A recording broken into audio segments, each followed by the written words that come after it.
Fox Sports. We are Fox. We are St. Louis. It's one of the great settings in all of professional sports. Wrigley Field in Chicago. The last time the Cardinals were here, it was late June. St. Louis picked up a sweep. Game 1 saw the Cardinals win 3-2. Adam Wainwright gutted through game number 2 in a final of 4-3. In the finale, to cap off a sweep, the Cardinals offense came alive in a 7-2 victory. Tonight it is Carlos Martinez. He gets the call. Jon Lester for the Cubs. Great rivalry renewed.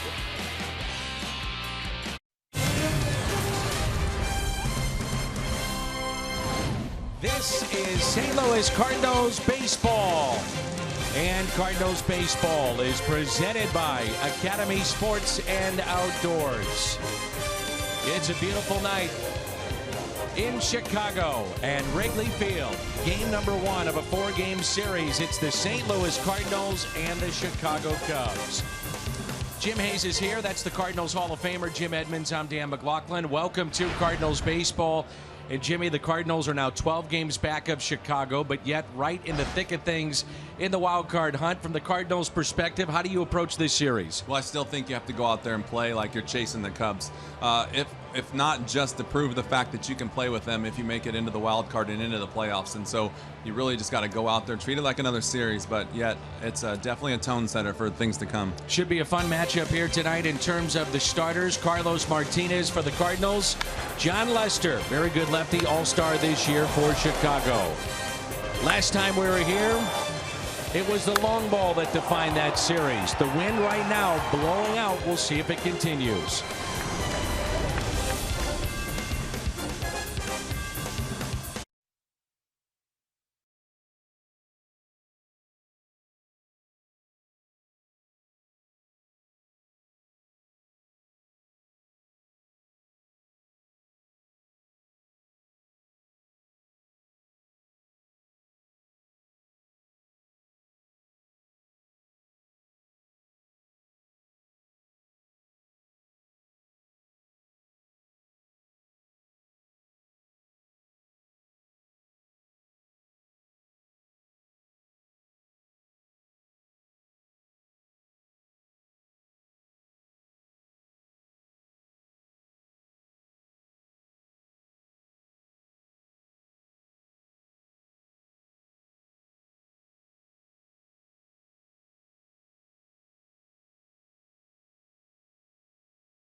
Budweiser, this Bud's for you.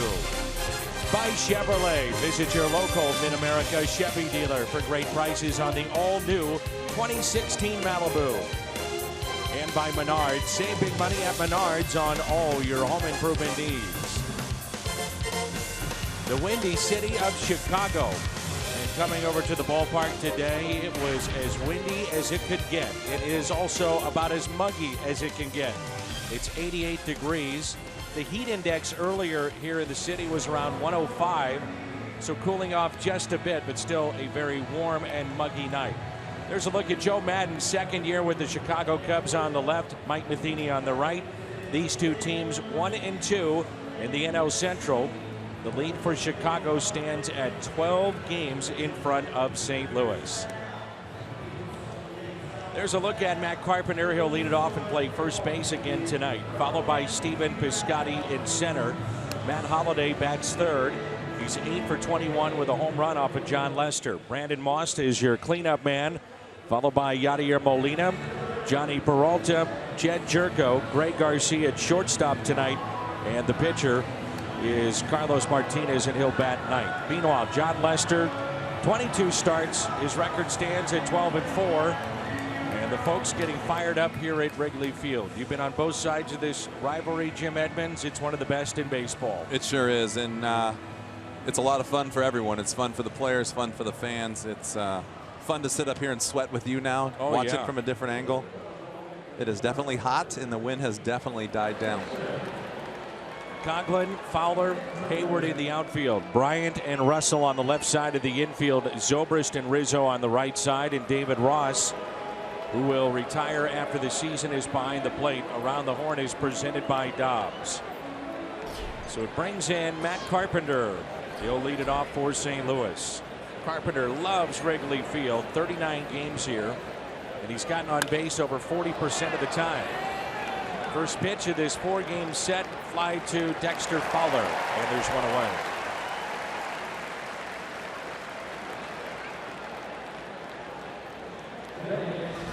Last year it was Piscotty and then Tommy Pham, September 20th, and they both went deep off of John Lester in that start. And Lester has not faced the Cardinals this year. First time since taking the loss in Game 1 of last year's National League Division Series. Danny, the thing with John Lester is you just got to keep him in the zone, and that's what they did on those home runs. And you watch the game tonight, he's a master of throwing the ball over the plate and getting it to finish out of the zone. How do you face a guy with this kind of cutter? And try to get the ball up and out over the plate. Popped up into shallow right. There's Hayward. The wind playing tricks with that baseball, and he puts it away for out number 2. You try to get the ball up and out over the plate. Some guys try to stay inside of it. You really have to be aggressive and quick. Eduardo Perez used to teach me when he faced guys like this that he would look out over the plate and try to yank everything into the seats, and he did a really good job against left-handed guys with left-handers with cutters. You can see there he let it get a little deep. Can't get out lazy. to right. Can't get lazy. You got to be ready to go right away. You got to expect the cutter, but the key here is just really get the ball over the plate and keep him swinging at balls. Be interesting to see the weather conditions all weekend long if the wind is blowing out and if we see a lot of home runs. Cardinals have out-homered the Cubs during their 9 games, 11-5. Cardinals have won 5 of the 9, and including tonight, there are 10 games left between the two teams. 1 ball, 1 strike.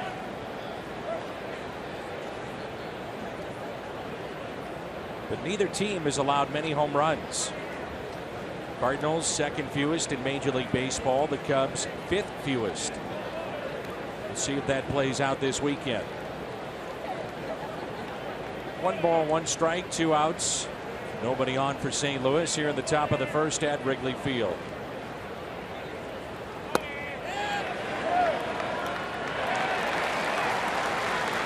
The Cubs are trying for their 10th consecutive win.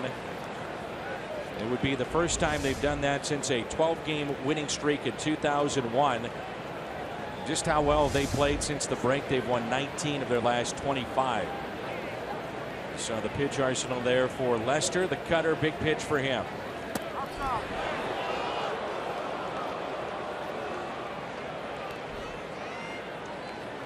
St. Louis native Ron Kolpa is behind the plate. Chris Conroy at first. Crew chief is Jerry Meals at second. Dan Bellino is at third. And the 2-2 pitch to Holiday. Up the middle and a base hit. He is now 9 for 22. Some of the best numbers in this lineup against Lester. It's a good adjustment right there by Matt. You saw what we were talking about, swinging at strikes. Got a ball inside, couldn't hold up, and then fought off a pitch that actually got over the plate. But it's just one of those things. You really got to stay inside the ball.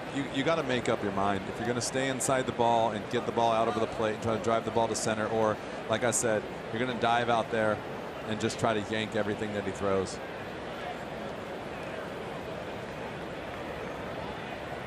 Academy Sports and Outdoors leaderboard.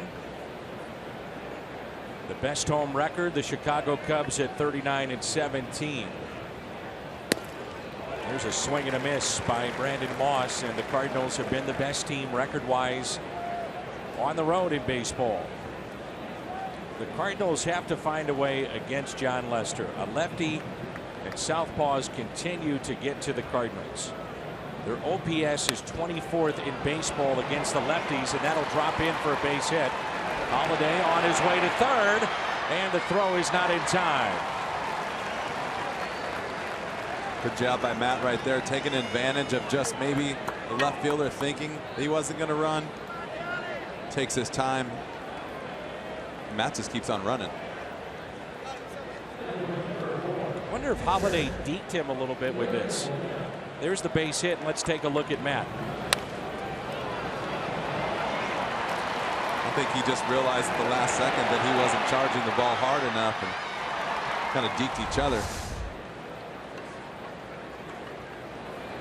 Jon Lester, this is where he has had great success. He bears down in these situations.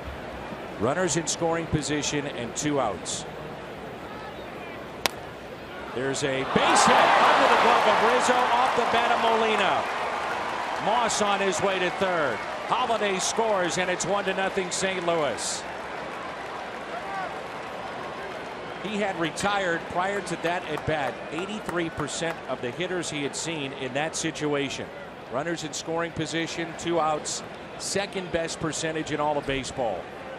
I was going to say right before that too, this is a guy you want at the plate against a guy like this. He's not going to try to do too much, really put the barrel on the ball, and basically took what he gave him, threw him a cutter away, sinker away, and Gotti just tried to shoot it that way, and Rizzo probably wasn't expecting it, knowing that he's going to throw fastballs in, and Yadi's going to probably try and pull it. So I mean, a guy like this pitching and a guy like Yadi hitting, you really got to be aware of your surroundings on the field, whether you're playing third or first. And it's just one of those things, not being prepared for the ball coming your direction. It is ruled a hit, and here is Johnny Peralta. Peralta lines it to third, and Chris Bryant. So the Cardinals strand 2, but they have 3 consecutive hits after Lester retired the first 2, and it's 1-0. Half inning in the books.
seats. Many fans making their way from St. Louis. The first of 4 here tonight against Joe Maddon's club. A look at his lineup.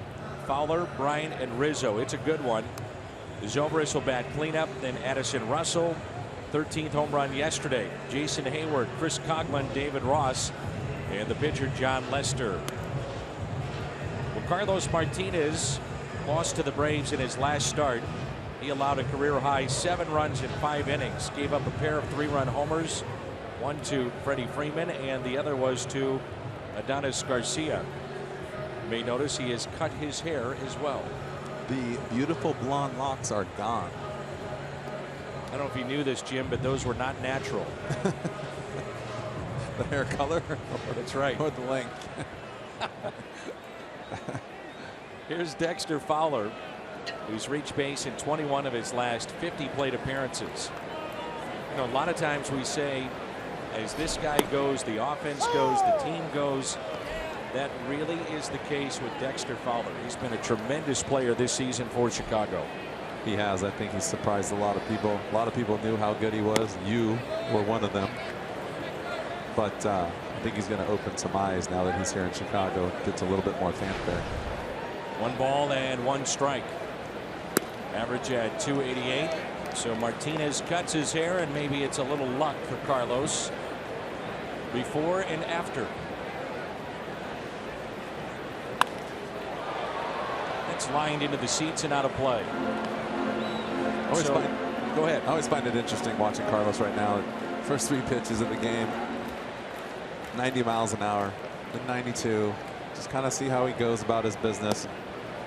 I love the fact that he kind of works into the game slowly, but you know, sometimes that first pitch can be some damage right away. You got to be really careful messing around early. 3-2 and struck him out. First strikeout for Martinez to start his night. Nice pitch here. Breaking ball to the bottom of the zone.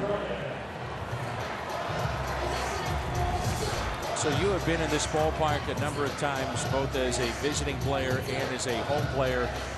You're Stephen Piscotty. You're not really used to center field anyway. What do you have to do every inning when you go out and play center defensively at this ballpark as Bryant pops it up and foul?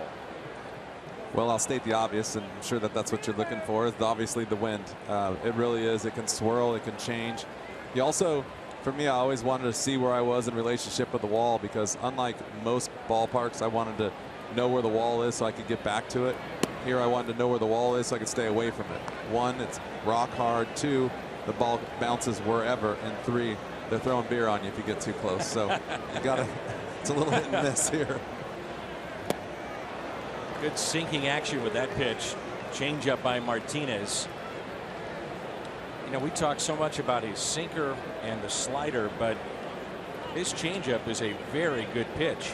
Well, especially when he's throwing the way he can throw. And that fastball, when you run that up there at 96 to 97, and then you have a decent changeup, I mean, it's really not fair. Especially, I love the days of the game now where right-handers are throwing right-handers changeups. Right. They never did that in the past, and you can see how successful you can be with that. Strikes out his second man.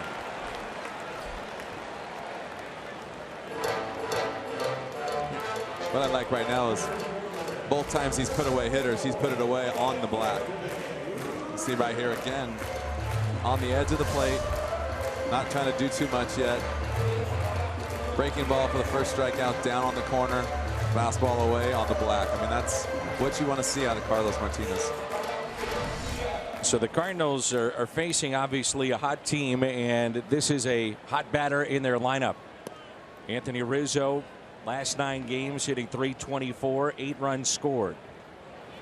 Did you find defensively this is the toughest park to play in the big leagues? You know what? A lot of people complain about having to play day games here, and I would rather play a day game here than a night game, hands down, because there's, if you look, and if we could take a look, I didn't set this up enough time, but there's no lights behind you in the outfield. The lights are all in front of you, so when you're an outfielder, the ball comes to you, and it's like the dark side of the moon. All you see is a shadow in the dark. So if you can see, there's nothing out there, and so it gets really dark at times. It gets really scary when the wind's blowing. Here's a 2-1 pitch to Rizzo. In on his hands and fouled away. When you think about standing out there in the outfield in the dark, people yelling at you, throwing beer at you. You got a brick wall covered in ivy. The wind's blowing. Not a lot of fun. It's a tough combination. Especially when you're not here but a couple times a year. 2-2 hit out of play. Carlos Martinez remains one of the 5 best pitchers on the road this season in terms of ERA. He's at number 5 at 2.28 on the road. Steven Strasburg, number 1 on that list. Then Carlos Carrasco. Strasburg, by the way, 1.70. Cole Hamels, Stephen Wright of Boston, and the Cardinals, Carlos Martinez. Not just the ERA, but the wins. 6-1 away from Busch Stadium. Rizzo hits a little soft liner to short, and Peralta puts it away. Martinez sets down the Cubs 1-2-3. 1-0 after 1.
#1 live streaming sports service. Watch every out-of-market game live in high definition.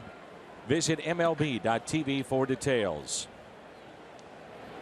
Jed Jerko leads it off, hitting .241. And the first pitch is taken low. How aggressive will the Cardinals be if and when they get base stealers potentially on the bases against Jon Lester? Oh, that hits Chris Maloney. Oh, man. Oh. I don't know if I've ever seen that. He says he's all right. He's tough, but I don't know if he's that tough. Wow. This is a missile.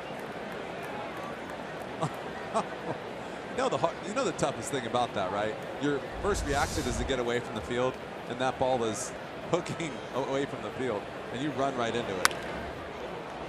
That's lifted down the right field line and out of play. Oh yeah, they can all smile and laugh about it. They're not the ones that got hit. Let me tell you, there's somebody in the Cubs dugout that's also yelling out of there too.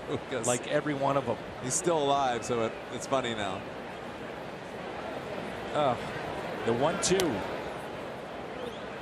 I brought that up about the base stealers because right now in a year plus against Jon Lester, there have been 44 steals against him in his tenure with the Cubs. We know about his issues of throwing over and take something off there to strike out Jerko, his first of the night.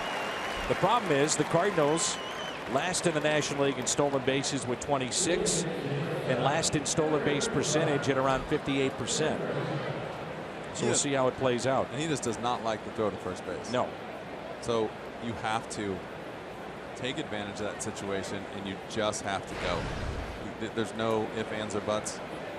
Someone's got to take the reins and just go and see what he's got. But for the most part, interestingly enough, a lot of teams don't do it for whatever reason. Here is Greg Garcia. Greg is hitting .259 with 3 home runs. He is driven in 15 and looks at strike 1. Lester's had a very good year for the Chicago Cubs. Year 2 of his contract, and he is 12-4. Martinez trying to pick up win number 11 here tonight. No balls and 2 strikes on Garcia.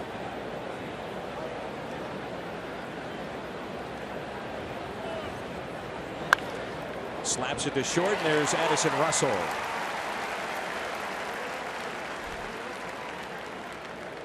Let's turn to Jimmy's keys to the game. Brought to you by Toyota.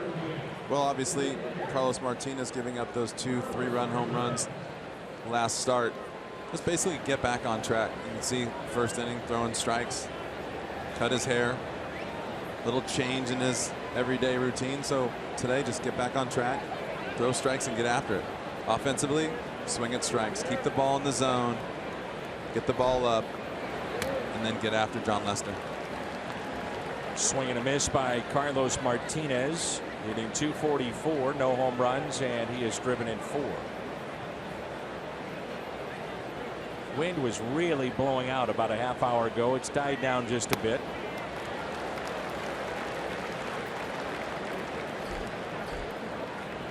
The 17 strikes of the 22 total. Swing at strikes against Jon Lester. And he's throwing strikes tonight. He's setting people up. But the thing that he does is he throws strikes early, get you ready to swing, and then he'll throw that breaking ball that will just get out of the zone like that. So a strikeout of Martinez, tagged out by Ross. 2 strikeouts in the inning and 2 in the game for Jon Lester. 1-0 midway through 2.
Russell, Jason Hayward. The Cardinals have made a roster move here today. With more on that, let's check in with Jim. Yeah, Matt Adams was a late scratch yesterday with the right shoulder issue. John Mozeliak told me at first he thought it was something minor that would require maybe a couple of days rest, but Mozeliak says after the team doctors looked at it this morning, they wanted to let the shoulder calm down for a stretch before kind of going back in and reassessing. Mozeliak says Adams' shoulder issue popped up about a week or so ago, and he says Adams was putting in some extra work on his throwing, and somehow the right shoulder didn't react well, so he goes on the DL. Randal Grichuk recalled from Memphis, Dan.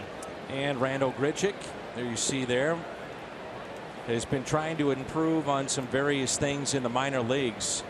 Most notable would be cutting down on the strikeouts. And Jim, while we have you here for this hit, as you get a look at the move, what did Grichuk tell you about what he was working on down at AAA? Well, he felt like his swing was in a good place, Dan. He was 7 for his last 28 at Memphis.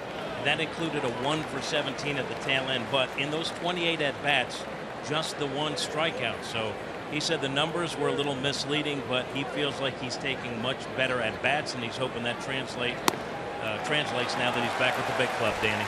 All right, Jim, thanks. Leadoff walk to Ben Zobrist, who is an on-base machine. 66th walk this year. That leads a team in 5th in the National League.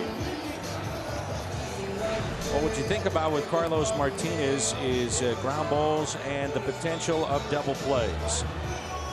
Ground ball percentage on the road, 3rd best in Major League Baseball at right around 58%. Yeah, I mean, it's a ground ball machine, like you said. It just got to be on your toes on defense. And the good news about that is you throw out a walk and you're 1 pitch away from getting 2 outs. So just stay with the program and work on the next hitter, try to get a ground ball double play. Series has the potential to see a ton of ground balls. You've got Garcia, Martinez, Tyler Chatwood of the Rockies, Leake and Arrieta, 5 best ground ball pitchers in Major League Baseball. Double playing groundouts behind Martinez, 24 so far this season. The other thing that stands out too is if you're the opposition, you want to load up with left-handed batters against Carlos. Now, he's gotten beat up a little bit last 2 times out by the righties, but very good against right-handed batters. One of the best in baseball. Well, that sinker is nasty. When you're in the right-hander's batter's box, you really got to be careful of that sinker, and it's one of those pitches you're just not happy to see when you're a hitter. I mean, it is tough to hit on either side of the plate. You got a lefty throwing a sinker, which doesn't happen that often.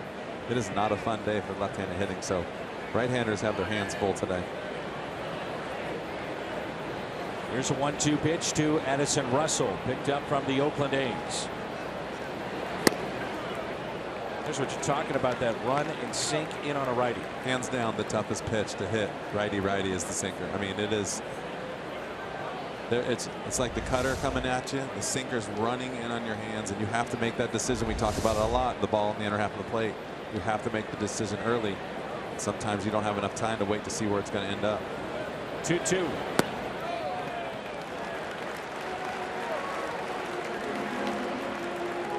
See if Joe Madden wants to put Zobrist in motion here. 3-2, nobody out. Cardinals on top by a run. This game's going a little slow. Would not surprise me if he runs right here.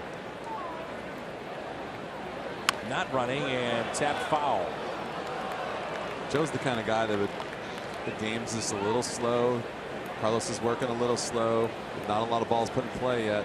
He'd just do something to change up the speed of the game. And kind of does surprise me that he doesn't run, but he's got that little card that we saw early in the season that tells him when he wants his guys to run and when he doesn't.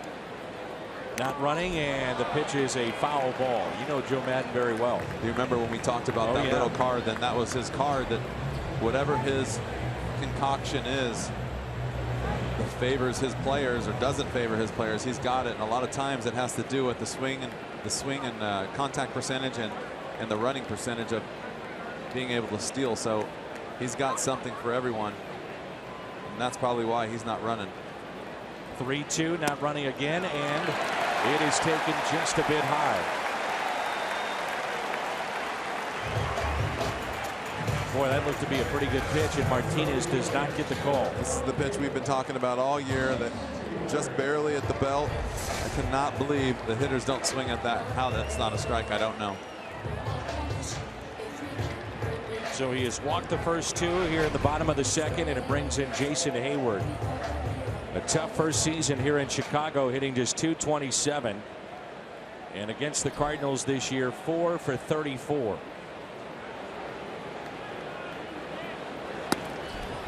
There's strike one.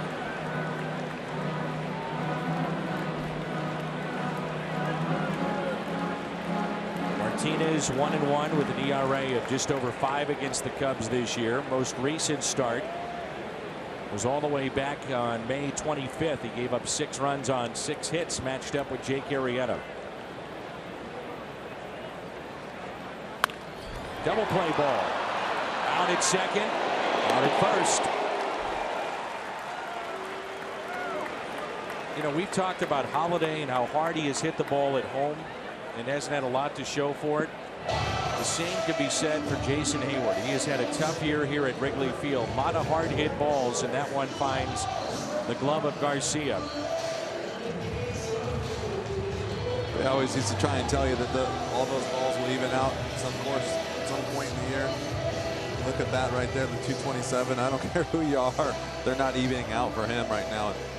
You want to get some hits. You don't care how hard you hit the ball every now and then. It's just, it's one of those things that ball seems to always find a glove when you're having a tough year. Here is Coghlan, and he hits it out of play. Yeah, the Cubs have had a lot of things go right this year. Not many injuries. One of the oddities of this season is the case of Tommy La Stella.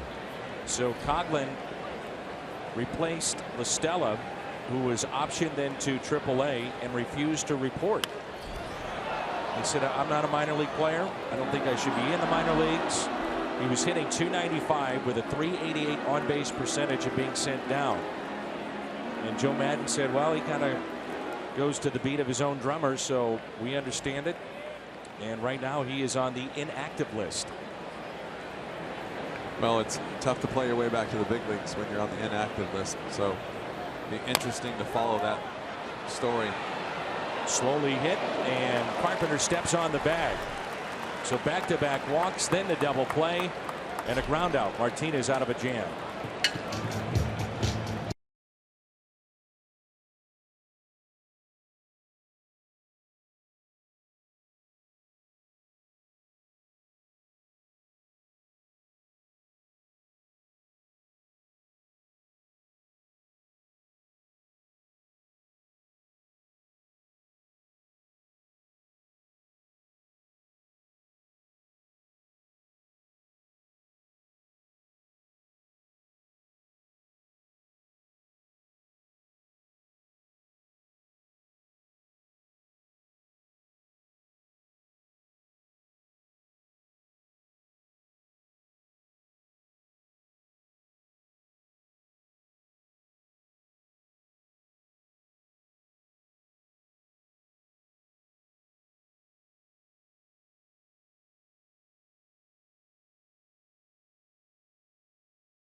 Brought to you by Academy Sports and Outdoors. Right stuff, low price every day. and by your local Volkswagen dealer.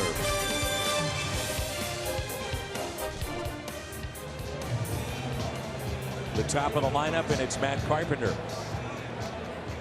Mention how so many things have gone the right way for the Cubs this year.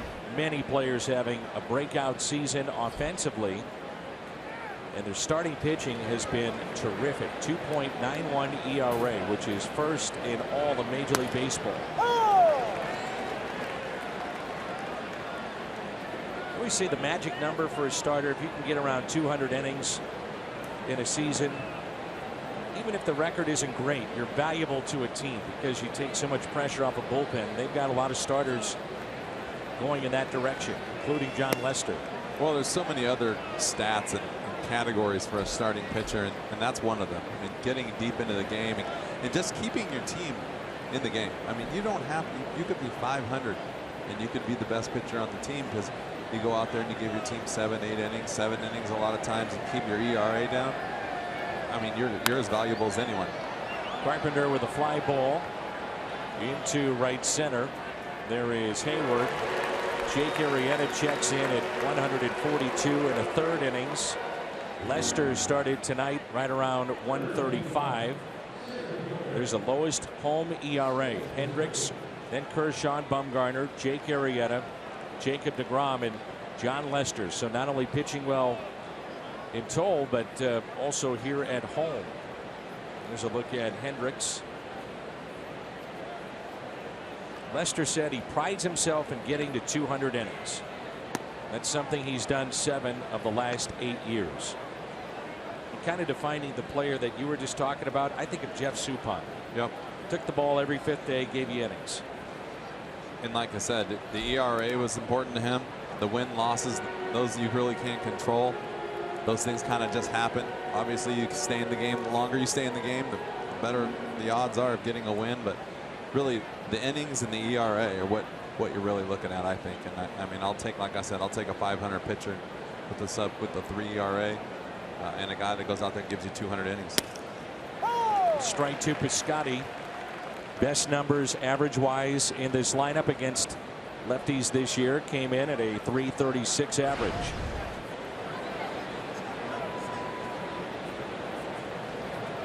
2-1 pitch. This time of season, from a player's perspective, how do you get it going? I mean, these two teams have something to play for, but still, these are truly the dog days of summer. Yeah, they really are. I mean, the fans help. Sometimes you go to a nice ballpark or a good city and kind of get re-energized. It was always fun for me to go to the West Coast in the middle of the summer. But you're playing for pride no matter when and where you're playing and where you're at in the standings. So, I mean, I think that even like if you're in the minor leagues at this point, you're playing for all the other teams, and you might not be happy getting the playing time that you want. You might not be happy with your manager, your general manager, or where you're at in the lineup, but there's a bunch of other teams paying attention to what you're doing, and if you're not doing it the right way, nobody's going to want you there. So you got to go out there and play the game hard, play it the right way, and maybe you have to be selfish a little bit, but you got to figure it out. Here's Holiday. Jon Lester got the first 2 back in the first inning. That was Carpenter and Piscotty, like he's done here in the third, and then it was 3 consecutive singles to give the Cardinals a 1-0 lead. Same pitch, that time called a strike, 1-1.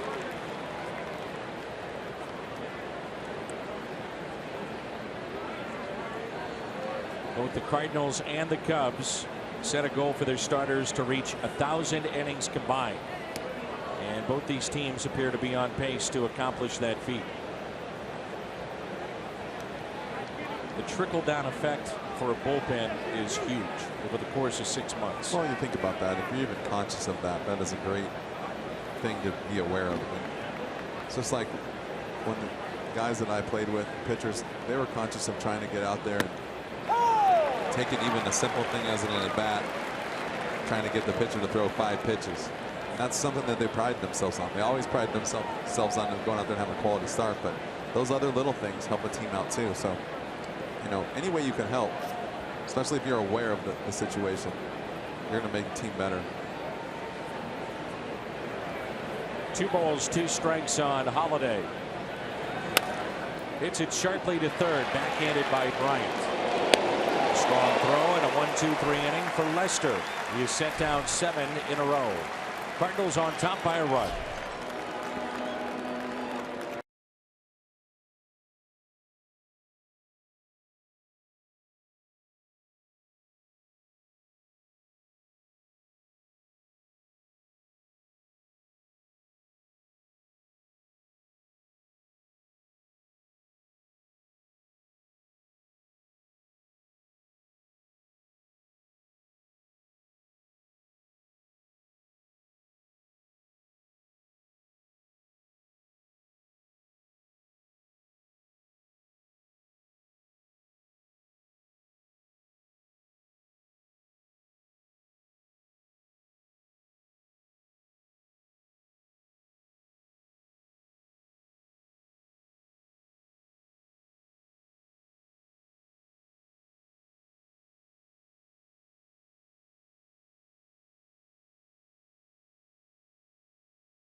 Tomorrow at 6:30, we take you back to the beginning of a new era, 1996.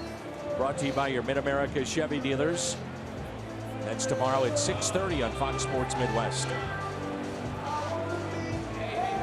David Ross, John Lester, then Dexter Fowler. Ross has been basically the personal catcher for John Lester. Those two hooked up in Boston. Lester came here. Cubs signed David Ross, and he has said this is his final season in Major League Baseball. Been around a long time. Really has. Done a really good job over the years.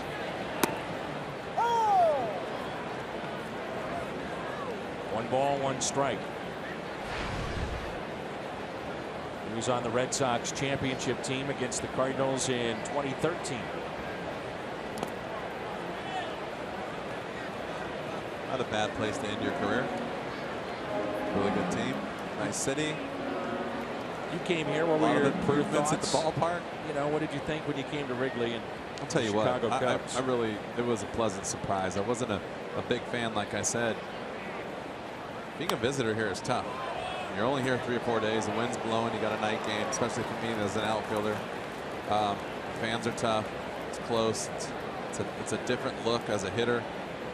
You get here and you play a few games and you get a little more comfortable and you're around the stadium a lot more, and the energy here is amazing. I mean, it really is. It's like to get to play a baseball game every day here is incredible. And it's like, I mean, I compare it to St. Louis so much because of the fans. I mean, I think that we all talk about how great the Cardinal fans are, but these fans, I don't know if there's a better place to come to a ballpark.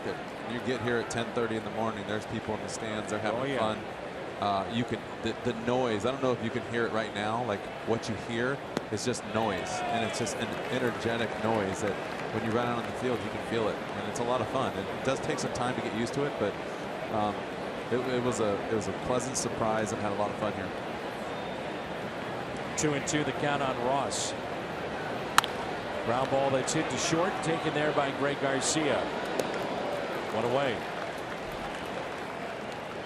What a great deal on tickets. Fill up at Phillips 66, 8 gallons or more now until September 29th. Receive up to 50% off on a pair of tickets to a Cardinals home game. For more information, visit Cardinals.com/Phillips66. John Lester is 3 for 40. Last year he picked up his first ever big league hit against one of his best friends in John Lackey, you may recall. So his 3 for 40 is about how many times he throws over to first base. Right. per runner. The oohs and the ahs from the crowd as he puts the ball in play to center. 2 outs. Speaking of the oohs and ahs, I cannot believe the wind change here. I mean, it was howling outside. It was like walking up the ramp today. It was blowing so hard. It was blowing dirt, papers. I mean, I thought, when you see that in the Midwest, you're thinking storm. And it just went away. Hot dog wrappers were everywhere during batting practice. They have the flags on top of the roof, not just the flags that are on the foul poles. And you can hear those, especially where we're at up here in the broadcast booth. You hear them whipping, just snapping in the wind, and it has died down considerably. I mean, it is as still as you get in this city.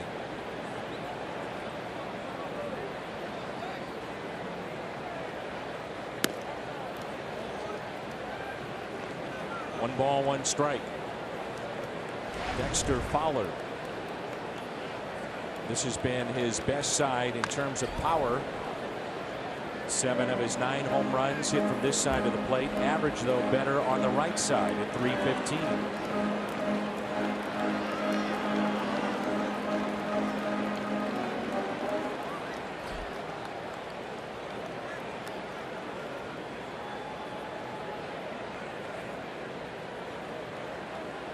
And the 1-2 pitch to Fowler. Hit the other way and a long way to go for Holiday, and he's there. Makes the catch in another 1-2-3 inning for Carlos Martinez. We enter the 4th. Cardinals on top.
Moss, Molina, Peralta for the Cardinals, and let's again check in with Jim Hayes. Dan, Mike Matheny is hoping Randall Grichuk can get it going offensively. He says he's obviously a game changer when he's hitting.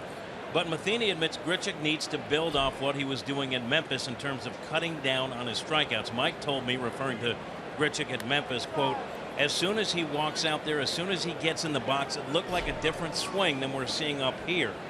It's frustrating for him. He knows it's the exact same game. But Dan, Randall Grichuk feels like he's ready to go, and he picked up some good habits in Memphis, and he's ready to see if it translates here. Jimmy, where was he last night in terms of trying to get here to Chicago? Well, he was with Memphis. They were rained out in New Orleans. Long bus ride for the Redbirds to get back to Memphis. They got there after 2 a.m. Randall Grichuk took a 7 a.m. flight to get here to Chicago. He's tired, but very excited to be back with the big club. Yeah, you don't worry about those bus rides if you're headed to the big leagues. Who cares? Here's a 2-1 pitch. Bet you the tiredness has gone away. Oh, yeah. As soon as the lights came on. Moss grounds it foul. Cardinals face some tough pitching in this series. Lester here tonight, 1.99 home ERA. Arrieta, 1.71. He goes tomorrow. Saturday, Hendricks, 1.19. Best home ERA. And then Lackey on Sunday night. The breaking ball taken inside. John Lackey at 2.67.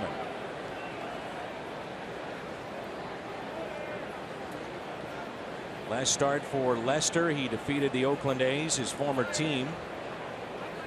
2 runs in 7 innings. That's hit out of play.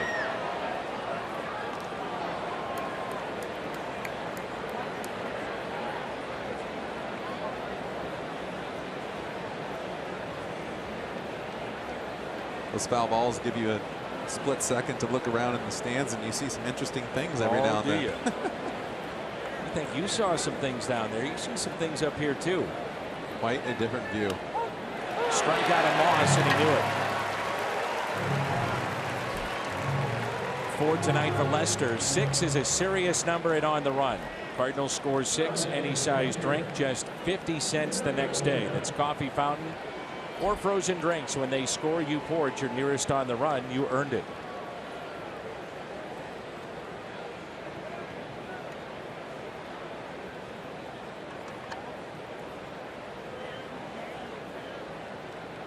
Here's Yadier Molina. And he pulls it fair just past Chris Bryant. Yadi digging for 2. And he is 2 for 2 tonight. Yadi has reached base in 24 straight games.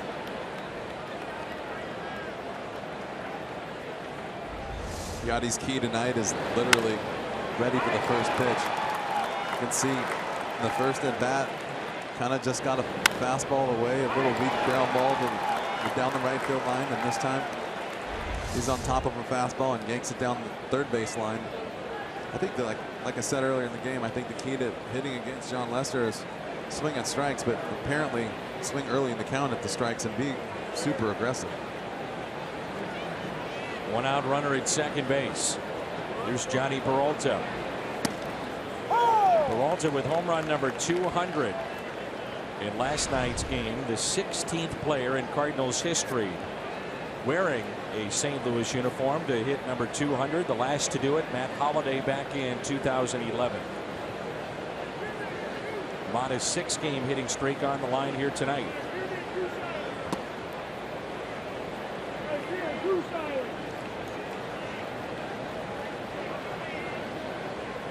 See Yadi bouncing around at second base, knowing that Lester has no chance of turning around and throwing to second.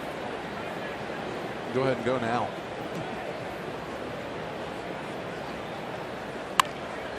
You know, that has to be a distraction. I mean, Jon Lester can say all he wants, but when you've got a guy a third of the way to the next base jumping around, and you know you struggle throwing to any of the bases, it has to be a distraction of some sort. Either that or he just flat out doesn't care. Yeah. And he's just going to go in, like he's probably looking at him with a blank stare, just going after the guy at the plate. But that, like you said, for the majority of the people out there on the mound, I think that's definitely would be a distraction.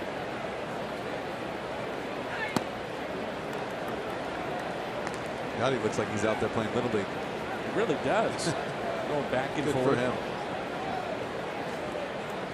Molina with 3 steals this year.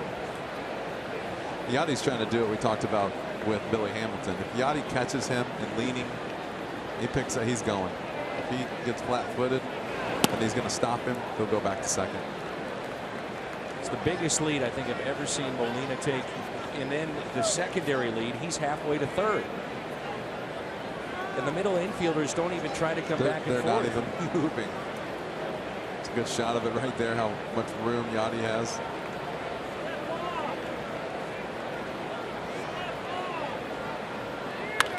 Ground ball that is hit left side. Molina advancing to third, and Peralta is out.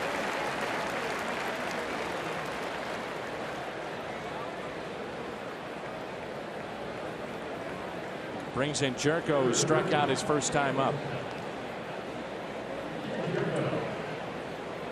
2 outs, runner at third. 50 pitches on the night for Jon Lester.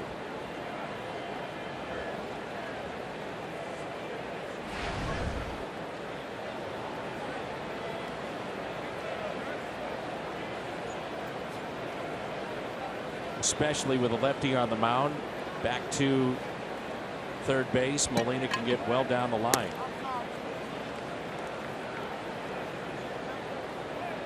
He ran himself to death that last at bat, so now he's a little more subtle into it. Maybe catch his breath. Here you just want to get a good secondary, make sure he doesn't bounce something and get an easy run scored by just being aggressive with the secondary lead, not have to worry about getting a huge lead right off the bat. Reminder that on Monday, August 22nd, we have our evening with the Cardinals coming up. Celebration of the 06 team. Evening with the Cardinals, Jim Edmonds, David Eckstein, the MVP, and Randy Flores. On the field at Busch Stadium for dinner and drinks. Upstairs to the Redbird Club for dinner. Picture with the 06 trophy. Autographs from all the players in a 90-minute Q&A. It's an off day for the club, and that is Monday, August 22nd. And just head to cardinals.com/events to get your tickets. That will be a fun night. It should be a fun night. Will they turn him loose on 3-0?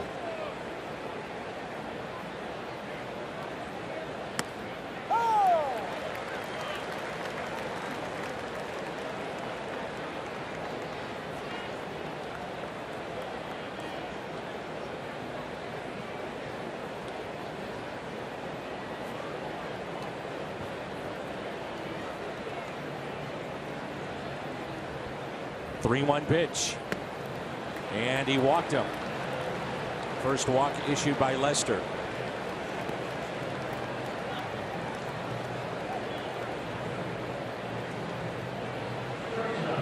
So runners at first and third, and it brings in the 8th place hitter, Greg Garcia. Garcia lined out to short. Looked to me like he didn't want to pitch to Jed Jerko at all, like not even from the first pitch. Especially when he fell behind 2-0, and then Ross went out to visit. Probably surprised Ross as much as surprised us, but it looked like he was not into it from pitch one. You don't blame him. He'd rather go after the lefty and then fall behind here. You got Carlos Martinez on deck. Worth repeating the numbers here with Jon Lester. 2 outs, runners in scoring position, second best in all of baseball, and retiring that hitter and getting out of a jam. If I'm Jerko here, I'm taking off. I don't care how many outs, what the score is, you got to go. Here's a ground ball that's hit to second. Only reason he may not, pitcher on deck, we'll never know. 1-0 midway through 4.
Greater coverage of baseball is brought to you by T-Mobile. The Cardinals in the Central Division are 12 games back. Meanwhile, the Cardinals are tied with Miami in the wild card. Dodgers have the best offense so far statistically here in the second half, and they are the wild card at the moment along with St. Louis and Miami.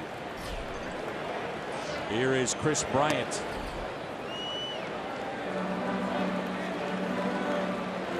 Now with 28 home runs, had 26 a year ago when he was the Rookie of the Year.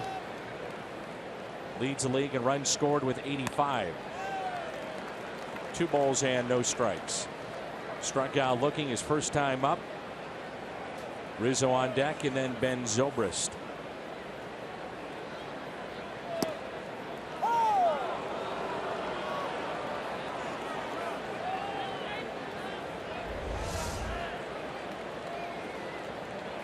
I don't know if that's the 2-0 fastball that he was looking for, but strike nonetheless. And that we said all year long. Makes you start thinking about expanding your zone, because he's going to go right back there, and he does. And swinging a bad fastball. It's amazing how mental hitting is, and just trying to stay within yourself. And he comes back to strike him out. Third strikeout for Carlos Martinez.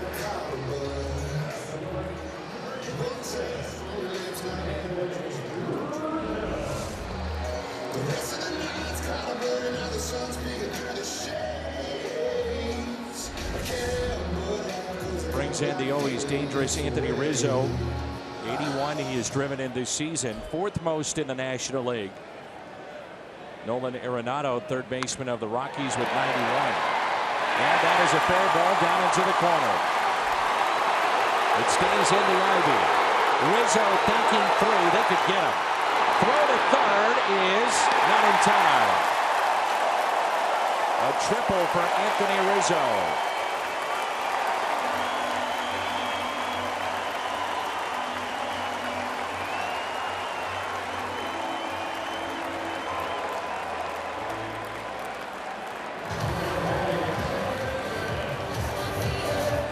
When that ivy comes into play, and it just grabs the baseball.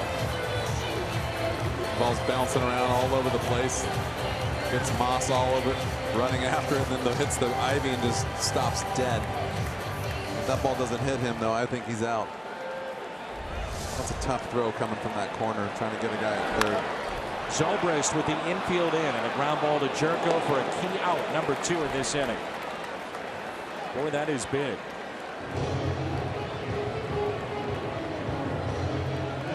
For Rizzo, this is his 4th triple, and this play is out number 2.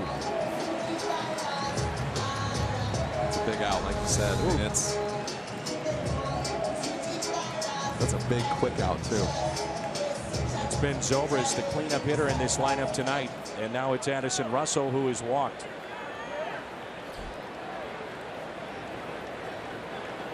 Two outs, runner at third. Infield is back, and there is strike 1 at 99. You know, that's the thing with Martinez. You see it right around 94, 95 consistently, but it's there if he wants to go to 99, sometimes 100. I mean, he's been 90, 91, 92 all night long, and then decided, okay, you know what? This run's not scoring. 99, 97. Russell walked his first time up. Rizzo, the runner at third, with 2 outs. And the 0-2. The triple by Rizzo, the first Cubs hit of the night.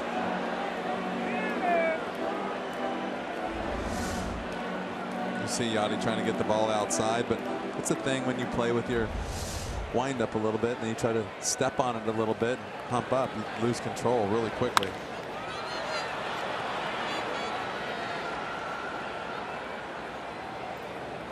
The speed range for Martinez tonight, high of 99 in this at bat, low of 79. 1-2 the count.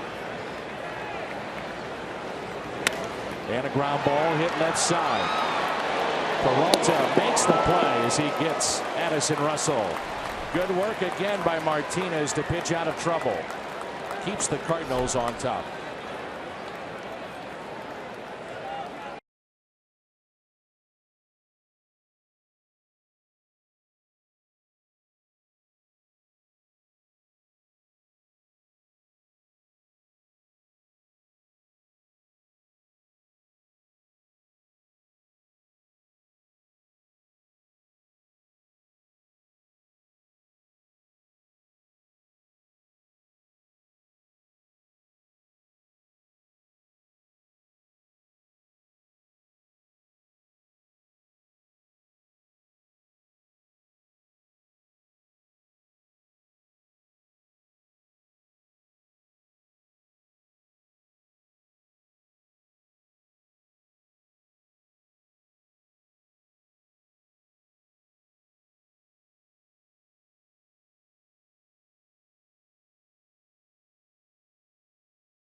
Here's Carlos Martinez, and he looks at a strike underway here in the top of the 5th. Thank you, Scott Mormon. Carlos struck out back in the 2nd inning. In the 0-1. As Jimmy said, when looking at whether or not Jerko should run, then you could walk Greg Garcia, load up the bases, and I said, well, maybe that's why they didn't do that. Pitch around Greg Garcia. He said, I'd like to find out what Carlos could do with the bases loaded. Yep. Swing the bat a little bit. Just like to see what happens when you load up the bases. Load up the bases, something good's going to happen. You're probably right. Running in that situation wasn't the best, but you never know. What if he does try to pick over? Does they throw the ball into center field? Or, I mean, you're trying to score a run any way you can. Probably not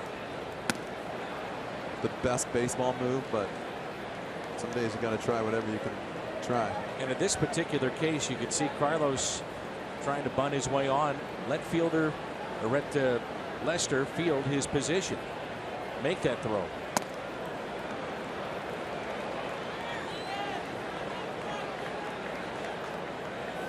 Two and two the count. Century of the Cubs here at Wrigley Field. Patch that's worn on their uniform. 2-2. Chop to third. Chris Bryant. With a high throw, but Rizzo stays on the bag. August 26, a salute to the career of Hall of Fame pitcher Bob Gibson. That day, 30,000 fans, 16 and older, receive a Bob Gibson Red Jacket statue to add to their collection, courtesy of Scott Credit Union. Get your tickets at Cardinals.com/promotions.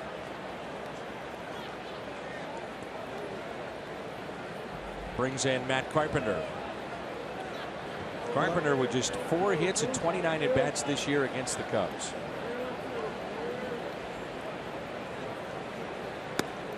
I like that Bob Gibson deal right there, don't you think? What a class act. What a great man. What'd you think when you got to St. Louis? You saw Stan in the clubhouse. There's Bob Gibson. Red Schoendienst, Lou Brock, the great history of this franchise. It's amazing just to be around the ballpark every day and see those guys. Spring training's so much fun. They're all in the locker room together. And just, it's amazing because it's something that we take for granted, I think, and it doesn't happen like that anywhere else. Told you my story about Gibby when I asked him if he would sign something for me, and I told him I'd appreciate it, and he said, well, I'd appreciate it if you start getting a few hits. I was struggling at the time. Sounds like Bob. Bob watches this every single night. He's home in Omaha. He has a motorhome and he travels around the country. He does a lot of speaking engagements and signings and whatnot. Here's a 1-2 pitch. And Carpenter lifts a fly ball down the right field line, foul. I'm assuming that Bob will be back along with the other Cardinal Hall of Famers and Baseball Hall of Famers later this month for the induction of Chris Carpenter and Joe Torre and Sam Braden and Terry Moore. Looking forward to that. 1 ball and 2 strikes.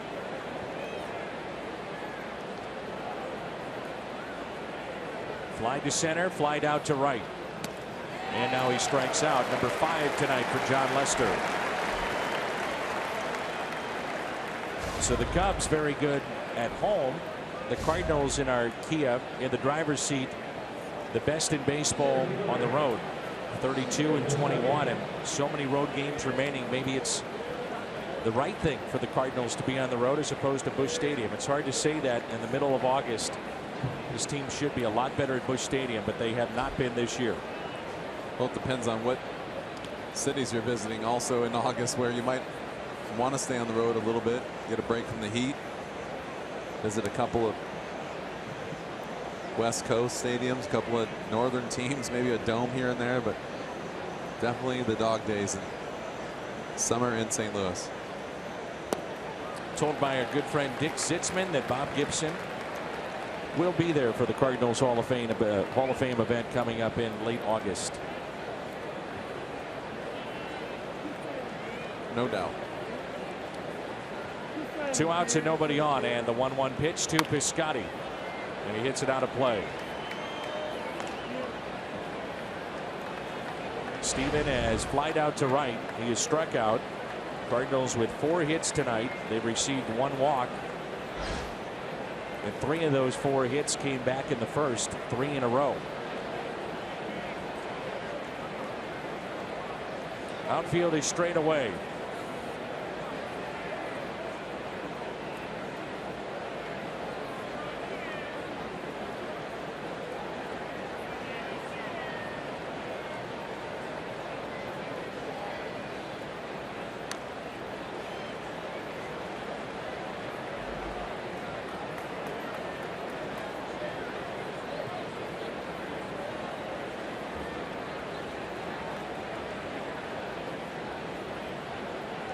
Scotty is tailed off here in August. There's no doubt. Saw him called up last year on July 21st, and what an impact he made. Ground ball that's foul. Good to see that Chris Maloney is actually walking and still available to coach third after taking a line drive. And has both legs. Just joining us, he took a line drive. It looked like off his leg or ankle. Off the bat of Jerko. Shin bone. Ouch. He'll be in the trainer's room. Maybe not him. He's a tough individual. Strikeout of Piscotty. 2 in a row and 6 tonight for Jon Lester.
StubHub app. Not only will you find seats you'll love whenever you want, you can find the best seat for your buck when you sort by the best value. So get the StubHub app today.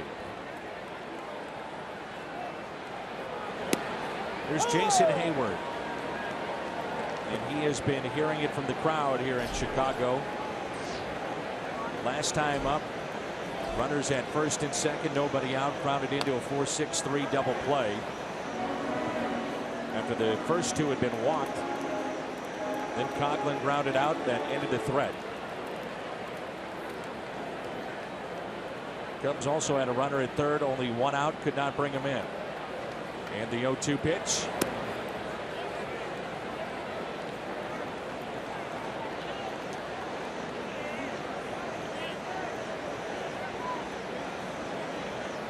See how far Hayward stands off the plate. Ground ball again, 2-2.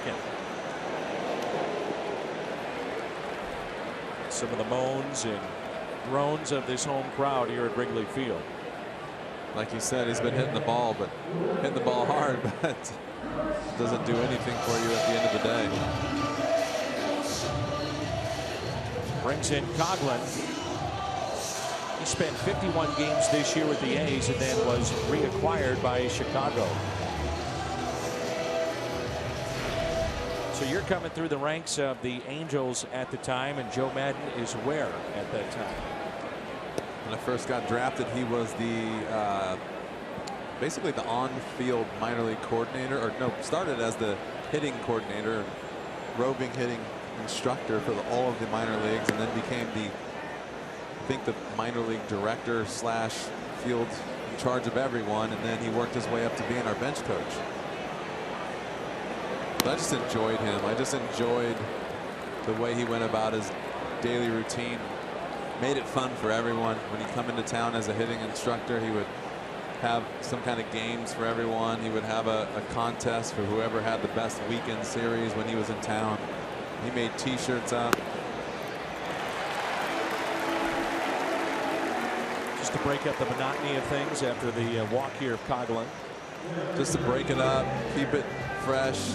This game is a grind day in and day out, and I think he just really did anything he could to make it fun, change it up a little bit. He's still, I mean, he's doing that in the big leagues. You can see the way they dress and the games they play in the middle of spring training. It's just whatever, do your work, have fun, play the game like a kid, and play hard. And I think it's pretty obvious that he's been pretty successful over his last, what, 10 or so years or 8 or so years in the big leagues.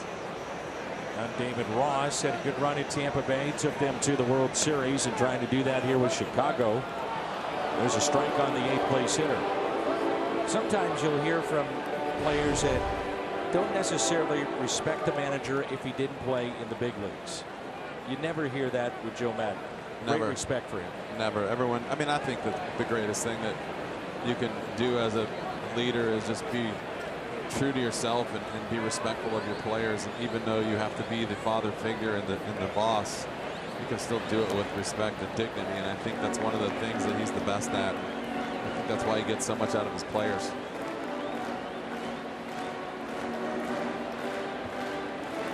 One ball, one strike. Ross grounded out to short his first time up. Martinez would love that here in a double play. John Lester is at the on-deck circle. That was the third walk issued by Carlos. High fly ball into center. Back is Piscotty. He leaps and it's off the wall. A chance to get him at third. The throw there. He is saved. Coghlan had to wait to make sure that wasn't caught. And the relay, I guess, not in time. Not much of a reaction there from Johnny Peralta, as if to say he's out. The Cardinals, of course, will take a long look at this one.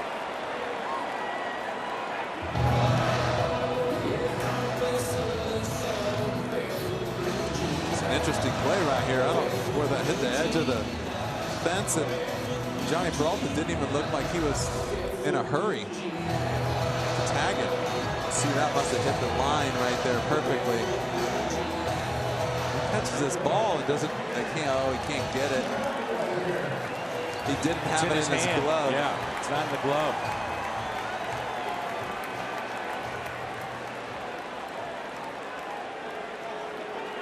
He also is not on the bag.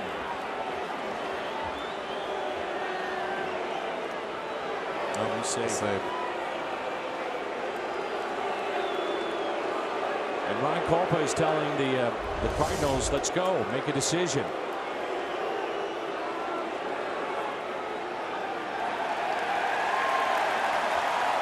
Technically, 30 seconds is what a manager has, and it seems like that's getting extended more and more as teams push the envelope a little bit there to take a better look at it. But Cardinals will not challenge, and so you have Lester here.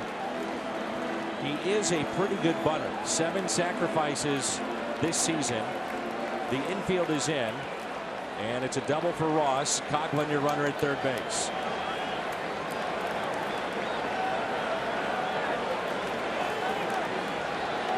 Infield is way in.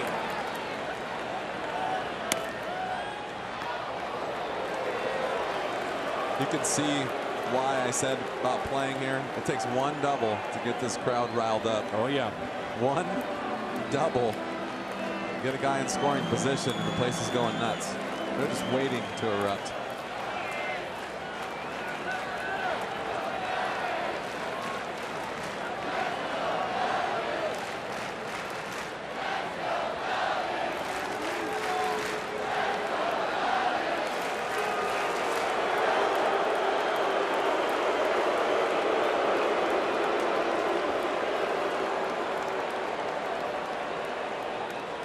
Well, you know the corners are going to be in. The middle infield is in, and they are as in as you can play in a major league game. They are way in.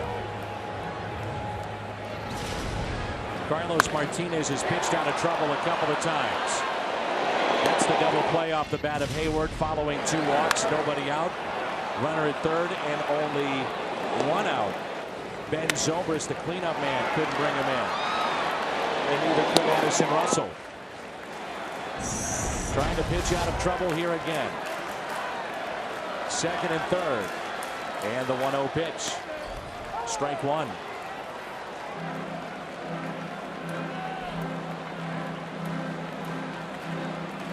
Be interested to see or hear what that conversation was like, because with the infield being so close, and he's going to bunt. If I'm the pitcher, I'm throwing the ball right down the middle and letting him bunt it. Take your chances with 3 guys standing in the face of the hitter, and really no way for them to score a run if the bunt's not perfect. Infield in, they will charge at the corners. Here's a 1-1.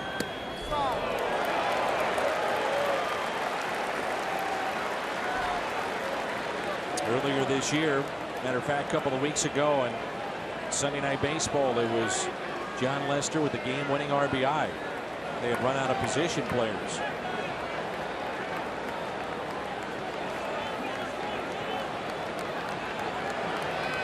The 2-1 pitch. 2-2. That changes now the complexion potentially of this at bat. And if he keeps the velocity up on this fastball, I have to believe there's no chance John Lester can catch up with him.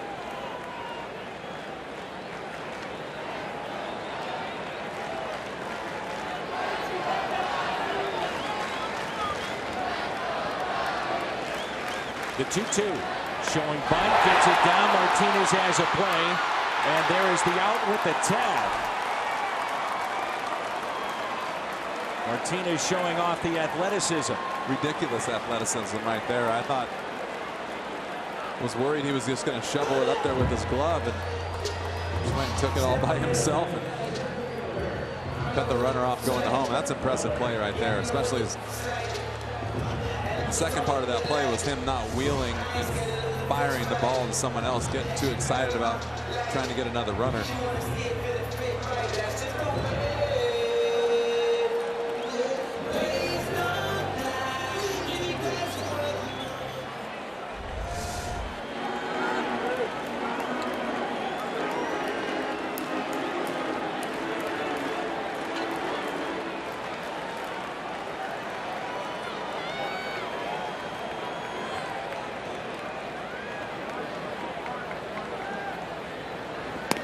First pitch to Fowler is taken for a ball.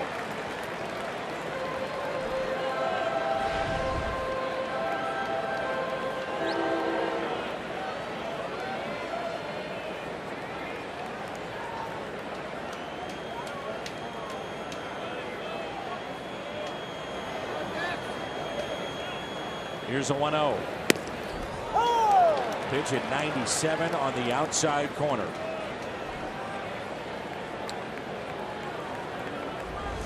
And then some a little bit.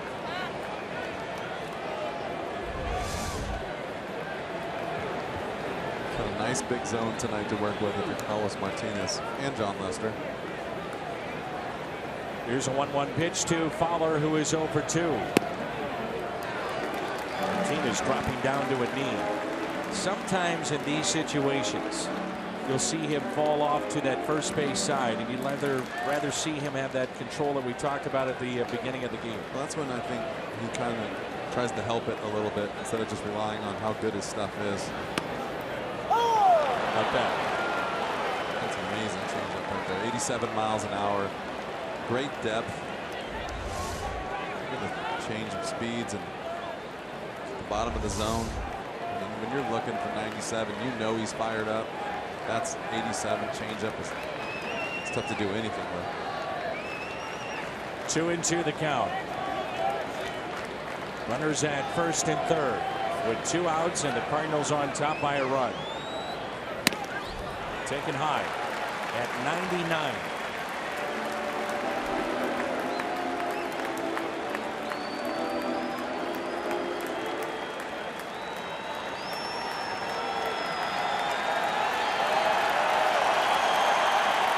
Come back with that changeup again.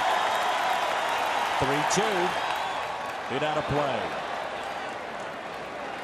They say that this is as charged up the fan base has been in years, and they've had good teams. You played on a good one in the late 2000s.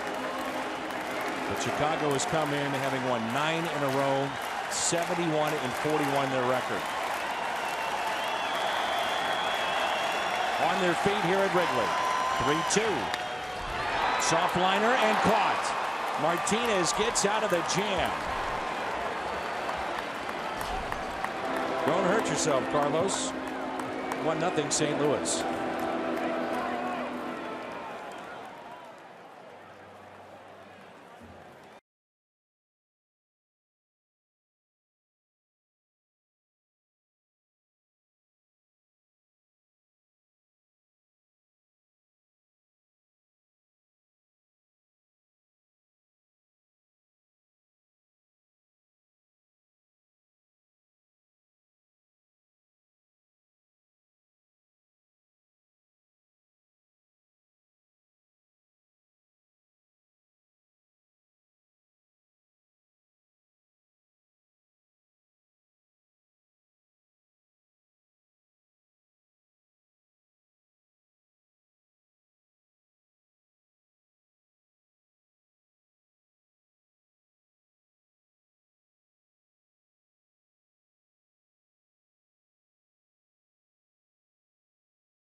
Ball is brought to you by the 2017 Mirage and all-new Mirage G4.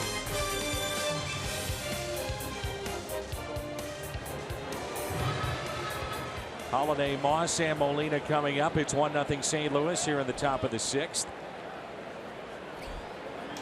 Matt is 1 for 2, and how about the job tonight of Carlos Martinez? I'm telling you, that is, to me, as an impressive inning as I've seen all year out of Carlos Martinez and pretty much any starter, because he was up against the wall right there. Guys on second and third. Couple of hops hit to third. There's Chris Bryant, and he makes the play. That's the thing about having a good crowd, too, is when you see that double, crowd erupts, you get excited as a hitter. You're trying to do the job. You know you got a guy on the mound that can pitch, but you just can bear down for one hitter and just really just flip something into the outfield and get a sac fly. It's a whole new ball game, and Carlos did a great job right there. I mean, he really bared down, made some really good pitches. You talked about, I thought, what was a key pitch, the changeup there in that sequence to Fowler. Nasty stuff. There's Brandon Moss, who is 1 for 2 and looks at a strike. Crazy thing about just that changeup is, even though he didn't put it in play, it wasn't strike 3. It's just another pitch that puts doubt in your head as a hitter. And you got to be ready. 3-2. Guys will throw anything, especially with there's still a base open.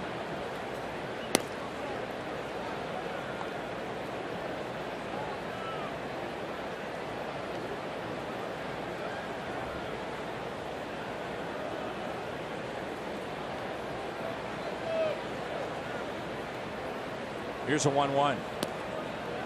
Taking for a ball low and outside.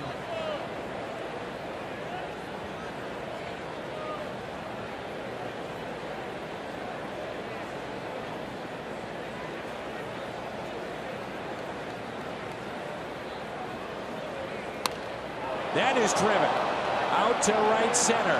Hayward is back, looks up, and it's gone. Home run, Brandon Moss. Long home run here at Wrigley. Number 19. And a 2-0 St. Louis lead.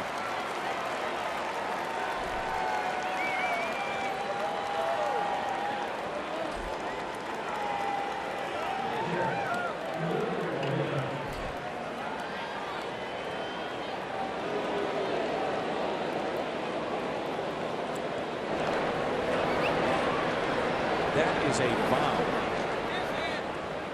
That's what he likes to do. What he gets paid to do. 2-hit night, and now a pitch inside for a ball to Yadier Molina. Hmm.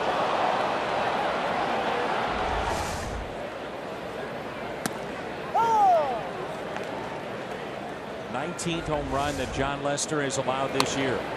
Just a really good swing. Jimmy, that thing was hit as high as it was far and long. You can see he didn't try to do anything special. He just good swing, put the barrel on the ball. All that torque. Think about, there's a fine line between swinging hard, over swinging, and being powerful.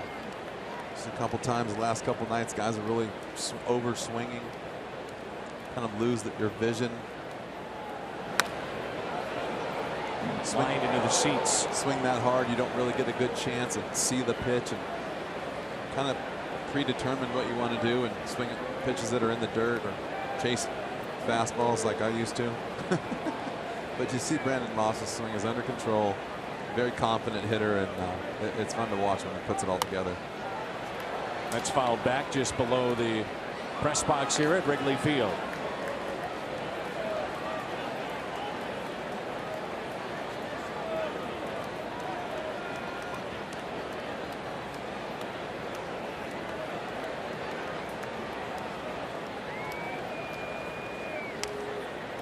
Stepped foul. Lester's done a few times tonight, throwing cutters and fastballs early in the count, getting the velocity up, and then with 2 strikes he throws that curveball, but he drops the velocity way down from his normal curveball. You saw that one was at 73. A lot of guys have chased it. You're expecting the hard curveball.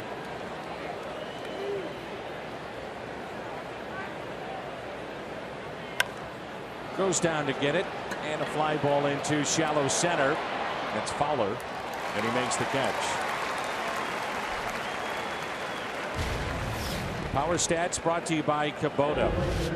Extra base hits, a couple of more here tonight. Cardinals up to 401, just behind Boston, and the Cardinals lead the National League in home runs at 154.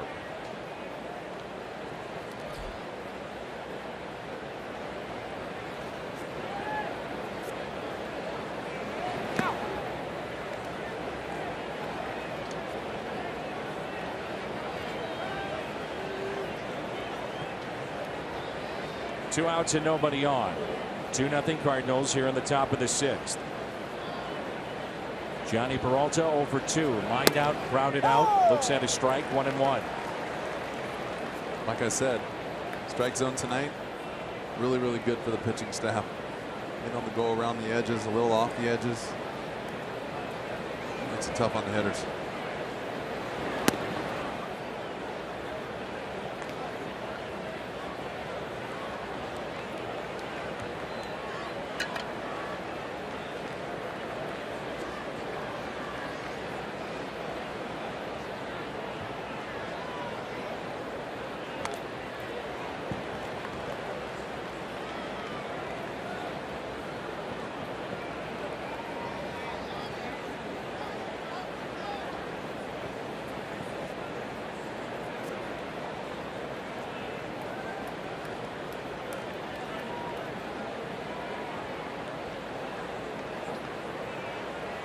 Two and two the count on Peralta.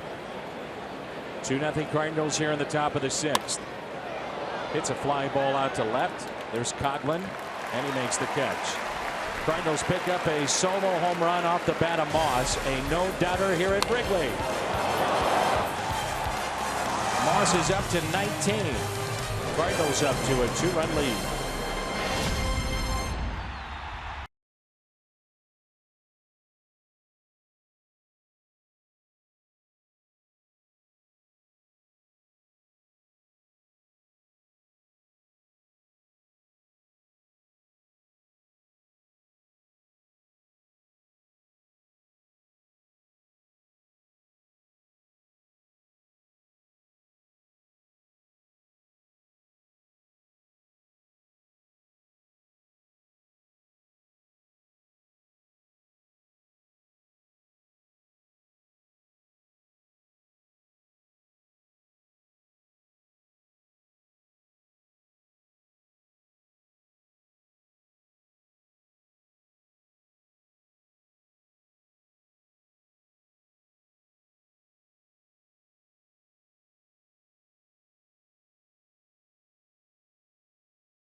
Players with a 3+ WAR: Bryant, Rizzo, Zobrist, Fowler, and Russell. Wins above replacement, and that's pretty incredible to have that amount of players in that situation. Chris Bryant is 0 for 2 with a pair of strikeouts. Rizzo's had a big year. A triple here tonight, then was left stranded, and there's a strike at the knees from Martinez. Carlos has pitched out of trouble here tonight. He's allowed just 2 hits. He's walked 3.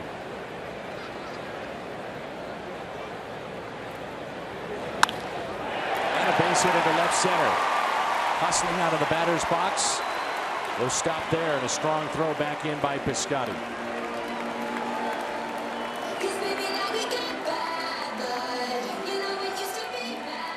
The crowd tonight, 40,597.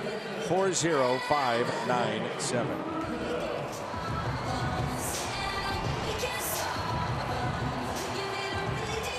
We've watched a lot of games. You ever seen a guy with a simpler swing like Chris Bryant with that much power? I mean, it is very easy, very upward, but just ridiculous power. That's what stands out to me, a right-handed hitter with an uppercut. Yeah. You know, lefty is one thing, but with no effort, no movement, no wasted movement. No, it's like he's not trying to do anything special, and the ball just jumps off his bat.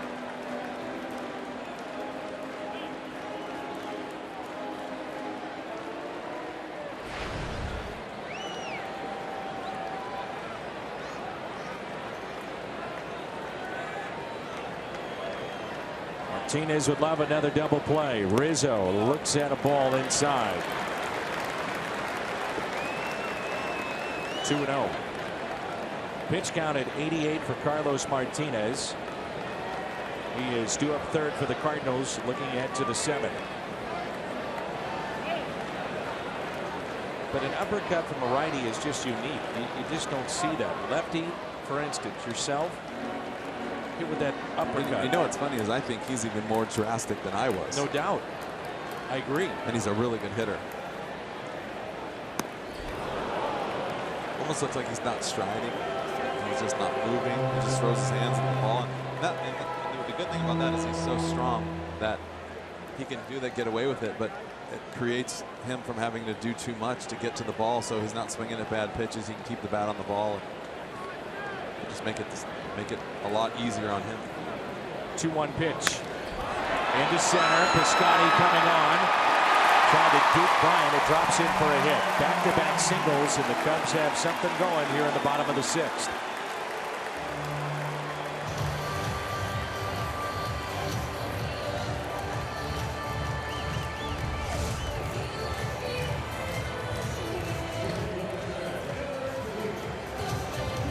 It's a little bloop single, nothing Piscotty can do.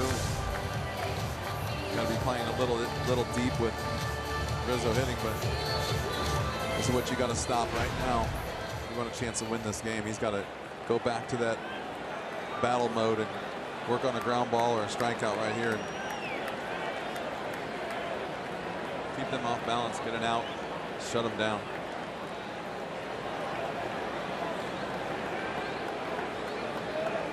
The Cardinals, Martinez dealt with runners at first and second, nobody out, back in the 2nd inning. Got a double play off the bat of Hayward. Here is Ben Zobrist. Everybody has a way to hit. I mean, you talk to a player and they say, well, this is how I learned to hit in Little League, high school, college, the minor leagues. Watch the hands of Ben Zobrist, so jumpy in the batter's box. Reminded me of when Cal Ripken was going through his stuff, and he started bouncing around with his hands and doing all the different things he did. Now they'll start going here momentarily, just like that. Uses that as a trigger. There's a good changeup. That's filthy. 0-2.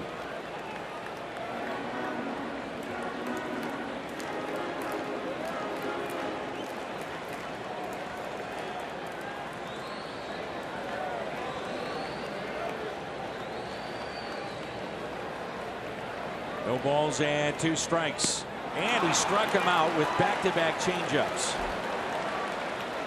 That's 2 great pitches to a lefty. Wow. Good hitting lefty right there.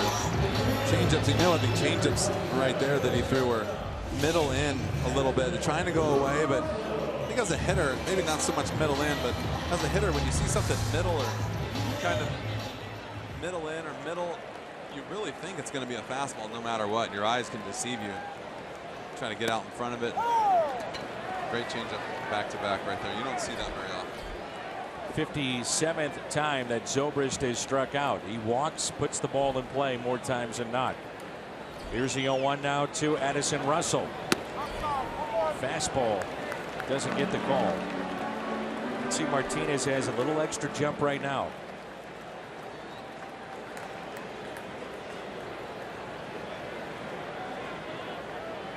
Russell came up with one on at third base and 2 outs and grounded out to end a threat.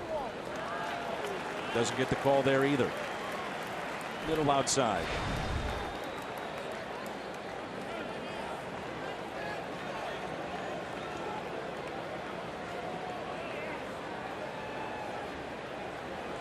Runners at first and second. Outfield shading him to pull. Popped up. Is it playable? Carpenter giving chase along with Molina. Carpenter at his own dugout and makes the catch.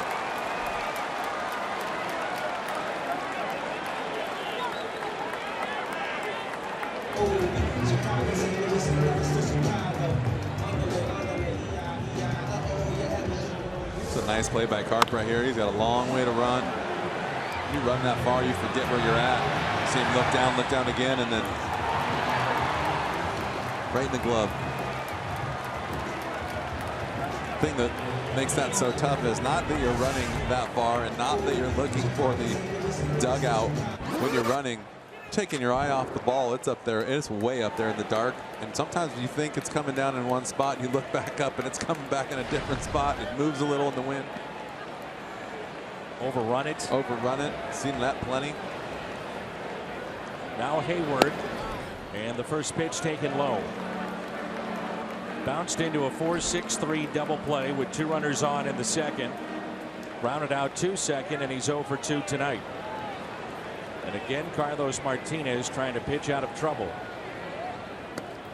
1 ball, 1 strike. He's got that changeup working. Sure does. Helps that 97's coming out of his hand every now and then. You gear up for that, and then whoop, there's the changeup. There you go. 2 strikes on Hayward. Back to the 97. You may hear some more boos if Hayward can't come through. They are really on him right now. Now time is called. This is really smart by Yadi. This is still a dangerous hitter. This is the big situation in this game.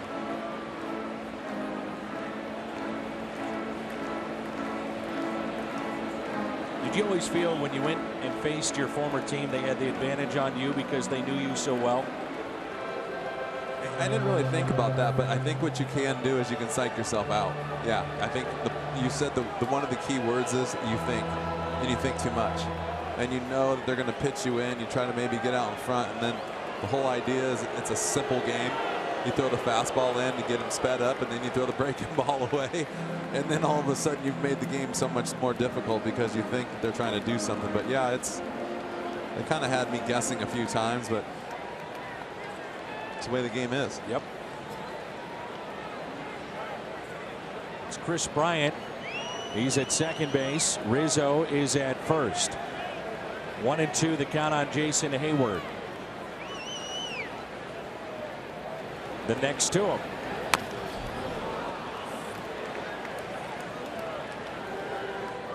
'99. I thought for sure that was going to be a changeup right there. Now do you go with the changeup here?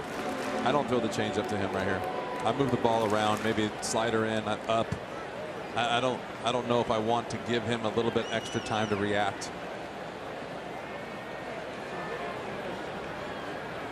And the 1-2.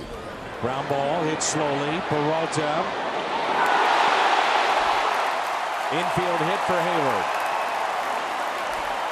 Bases loaded. That's okay right there.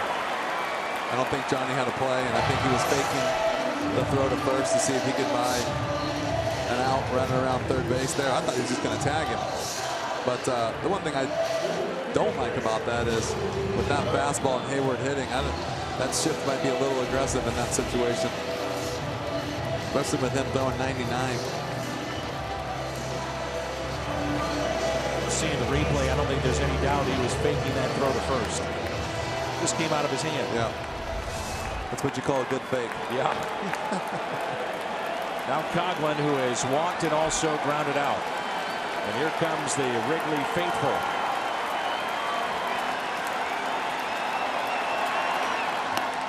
Strike one.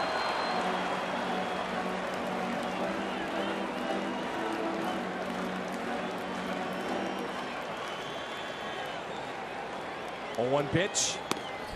1 ball, 1 strike. Coghlan, the 7th place hitter for Chicago. 3 hits in the inning. Base hit could tie this game up.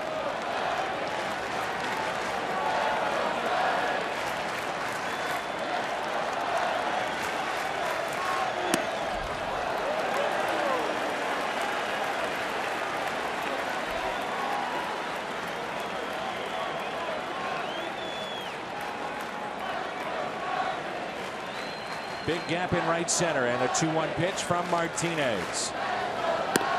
3-1.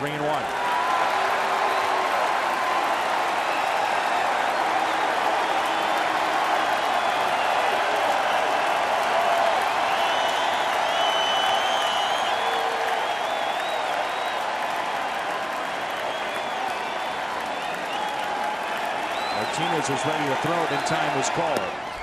Full count. You never know. This might be your ball game right here.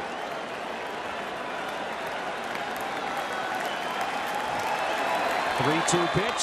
Fouled back, and he went with an off-speed pitch. Nice tight slider. I like that right there. He gives himself something different, but yet something he can control. I'm perfectly fine with that. I mean, a lot of people, if he walks him right there, people are, why you throw that pitch? But obviously, you got to go with what you feel. Pitch number 109, lined into right field. A run will score. Here comes another. Throw to the plate, cut off by Martinez, and Yadi is hot. Why is he cutting off that ball there and not behind home plate? 2-2.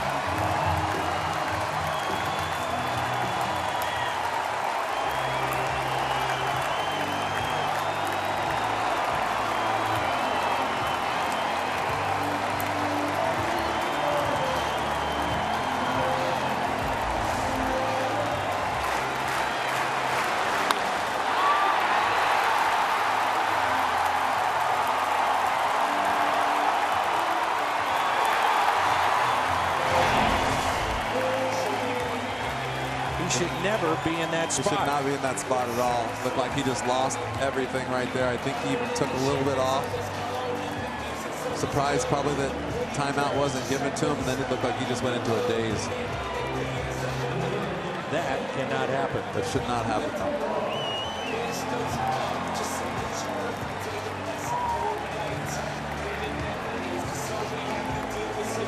So the game is tied at 2. Coghlan trying to get time for the 2nd consecutive pitch. Wasn't granted, and then got a pitch to drive. Haven't seen that for a long, long time, and that is about as a bizarre play as you're going to see. Runners at first and third, and here is Ross. Pitch number 110 of the night. Fastball and a strike.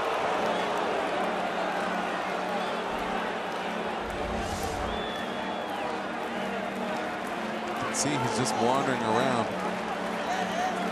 Well, that would have been close too.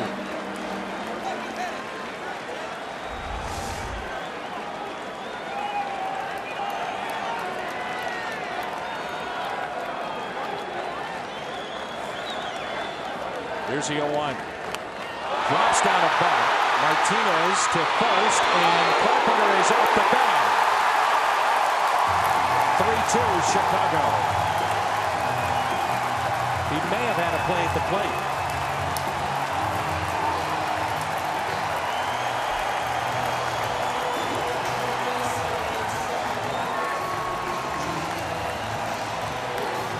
Danny, Joe Maddon's going to pull John Lester back here. He thinks Martinez has lost it a little bit, but not only could he had a play at the plate, maybe he had plenty of time to stop and throw that ball. His athleticism is so good that he'll rely on it sometimes too much. And that's just the heat of the battle and the speed of the game, and you got to go with your gut. Right there, it didn't work out. Like I said, now Joe's going to take out Lester and try to get in a bigger situation here with a hitter, with a rattled Carlos Martinez.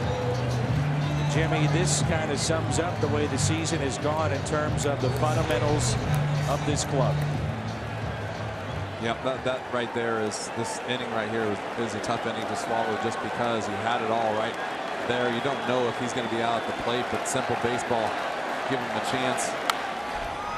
And the cutoff throw from right field. Carpenter is there in foul territory. Caesar pops out. Lester out of the game, but the Cubs have their first lead. It's now 3-2.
Run. The Gateway Honda dealers donate $1,000 to the Make-A-Wish Foundation of Missouri.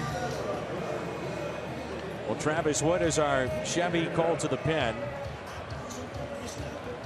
And if you're the Cardinals, you look at it, you know, you might get 5 outs in which you have a chance before you get to one of the game's best in terms of closing things out. And that's now Aroldis Chapman. There's Jed Jerko, Greg Garcia, then Martinez spot. A benefit of that inning, if there was any, looking at it from the Cardinals' perspective, is that Lester's out of this game. Definitely the one benefit there. Surprising move for me, Joe Maddon taking Lester out of the game, but knowing Joe like I do, he literally was trying to take advantage of Carlos Martinez losing it a little bit. Jerko into left center field with a leadoff base hit. So the tying run is aboard.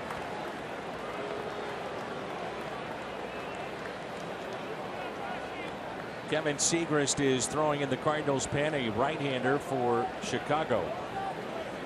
Pedro Strop is unavailable. He's going to miss 4 to 6 weeks with a knee injury. Hector Rondon has a triceps issue, so it's 2 big right-handers not in their pen.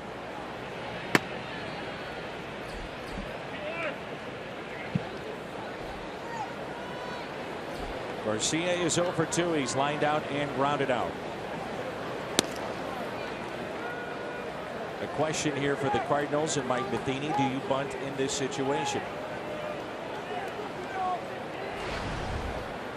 I don't know about that right now. I mean, I think when you're down there every day and you have a feeling the way Garcia's swinging the bat, or what kind of at bat he can give you, give him a chance, make a swing here, then maybe try to lay down a bunt, but definitely got to make something happen right here.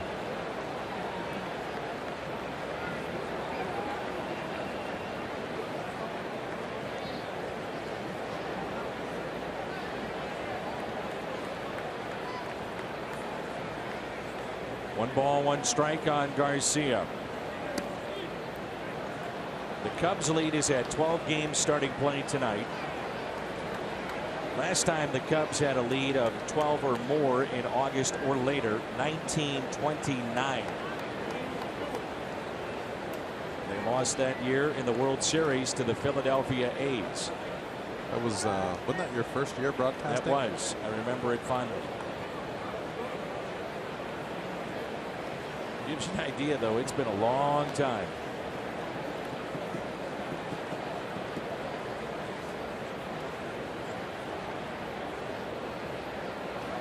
Two and one the count on Garcia. Cubs just finished up a 4-game sweep, season sweep. They began the season with the Angels and then a couple of games here at Wrigley against the Angels, in which their pitching staff held Mike Trout and Albert Pujols 1 for 30 in those games. Only hit was an infield hit. That was it. The pitching has been spectacular this year. Pick off and out.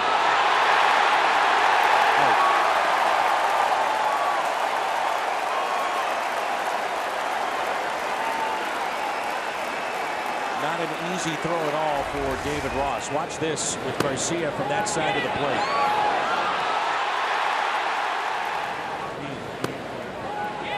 Jed lost his footing or something, because if he goes all the way back to the bag, he's safe. Just could not get there. Again, the little things adding up, not in the Cardinals' favor tonight. 3-2 the count on Garcia.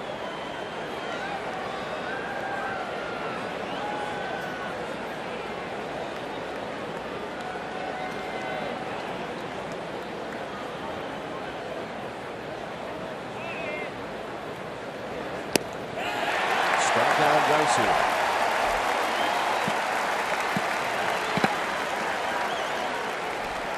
Afternoon baseball tomorrow. We'll have it for you on Fox Sports Midwest. You can stream that game on the Fox Sports Go app or foxsportsgo.com. Here's Randal Grichuk.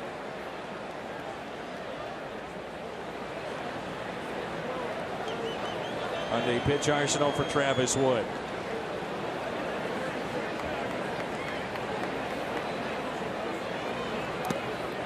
Again, another scenario in which that cannot happen. Getting picked off at first base, down by a run. Yeah, you don't want to see that at all. Got caught a little flat-footed. Give a little credit to the Cubs about catching that. I don't know if that came from the bench or the catcher. Or...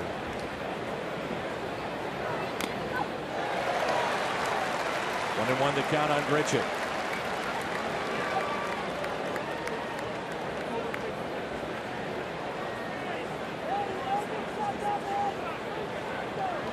Certainly has the potential to tie this game with one swing of the bat. In the air, deep left field. Did he tie it at the wall? This game is tied. Randal Grichuk, welcome back to the big leagues. 13th home run this year.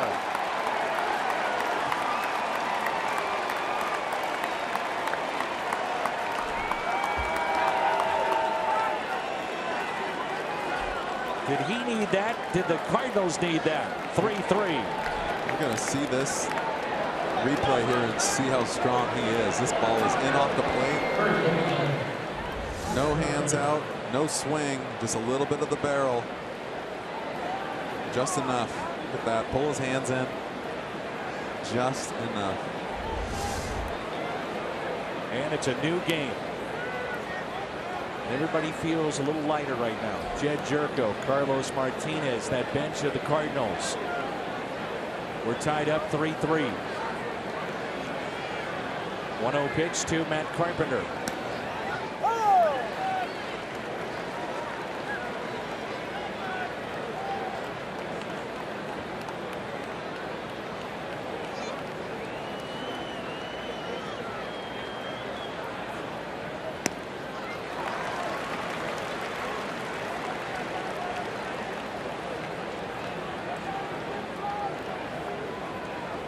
Randal Grichuk Just help the Gateway Honda dealers donate $1,000 to the Make-A-Wish Foundation of Missouri.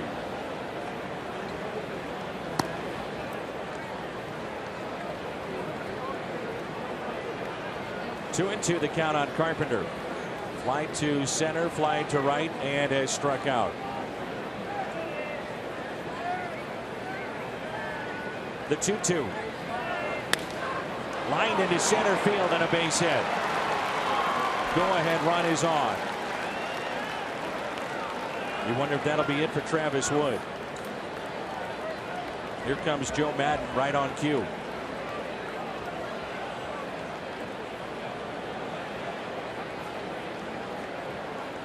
This big crowd stunned after that home run off the bat of Grichuk. It's gotten a little quiet. Gotten a little quiet. Joe Smith will face Stephen Piscotty when we come back.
Pens now after the trade deadline. Zach Duke, the call up of Alex Reyes, Jerome Williams added, and the Cubs going for broke here. Joe Smith, the big one, Aroldis Chapman, and Mike Montgomery, a left-hander picked up from Seattle.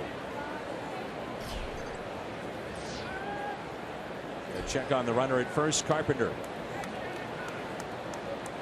This is our Chevy call to the pen. 3-3 our score here in the top of the seventh. Piscotty is over 3 tonight. And he drills it into left center field. Carpenter on the move. He's to second, on his way to third. Will they wave him in? Here he comes. Relay to the plate. He is out at the plate.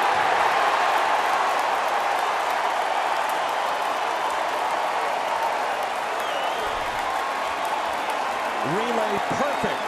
And a strike from Addison Russell.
a chance, and that's right when the ball was picked up. You see where Carpenter is making that turn to around second. Yeah, I mean, from up here, I mean, they're trying to work on something here.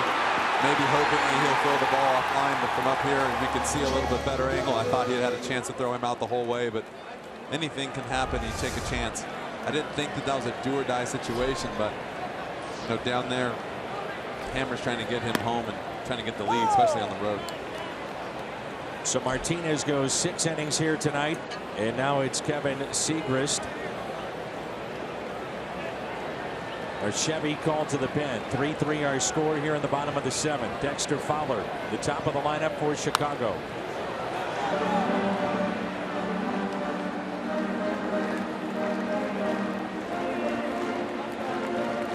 Big Cardinal fans from St. Louis made the trek here. It's the Passmore family reunion. 80 family and friends here at the ballpark tonight. Want to say hi to everybody back home here and in Florida watching on Fox Sports Midwest, and that's the Passmore family reunion. 0-2 pitch. 1-2. Fowler has struck out, flied out, and lined out.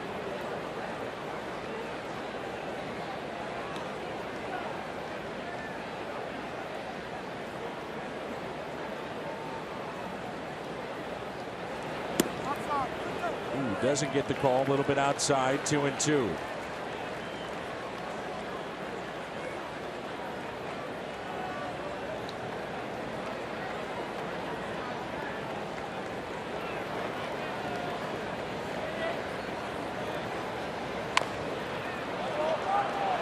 That's a foul ball.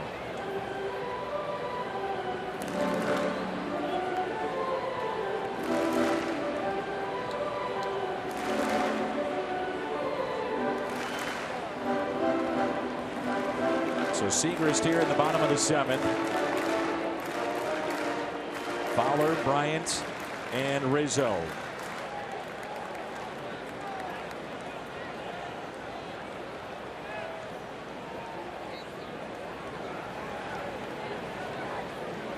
The 2-2. Struck him out. Good start for Kevin Siegrist. Really good pitch right there for Kevin. I mean, that is as good of a pitch as you can throw to a guy who's having a great season. A little in off the plate, underneath the hands.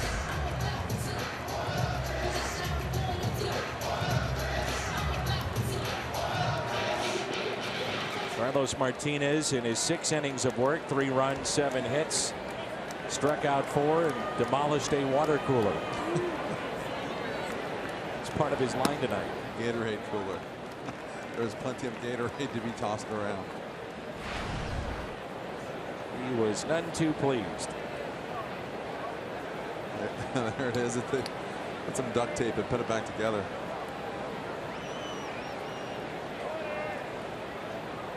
One-0 pitch.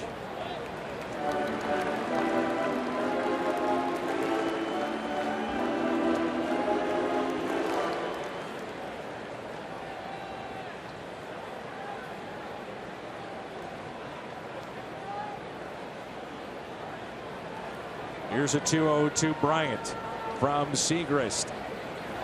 High drive, center field. That'll stay in the ballpark, and the catch made by Stephen Piscotty. 2 down.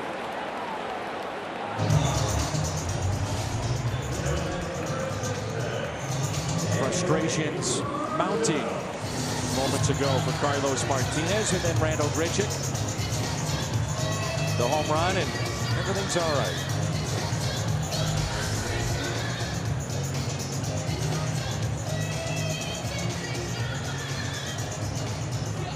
So 2 outs, nobody on. Anthony Rizzo. Cardinals have Holiday, Moss, and Molina coming up. You can understand where Chris Maloney's coming from. He's trying to push the envelope a little bit there with scoring Carpenter. Took a perfect relay to get him. The flip side, you say, well, you do have the number 3 man coming up in your lineup. Runners at second and third, 2 outs. So you can see it both ways. Yeah, it's really easy, like we talked about up here. You can see everything from up here, and you can see what's going on from down there. A lot tougher game, and You got to make that decision right away, and sometimes it's right, sometimes it's wrong. But like you said, it took a perfect relay throw to get him, and they threw the ball right on the money.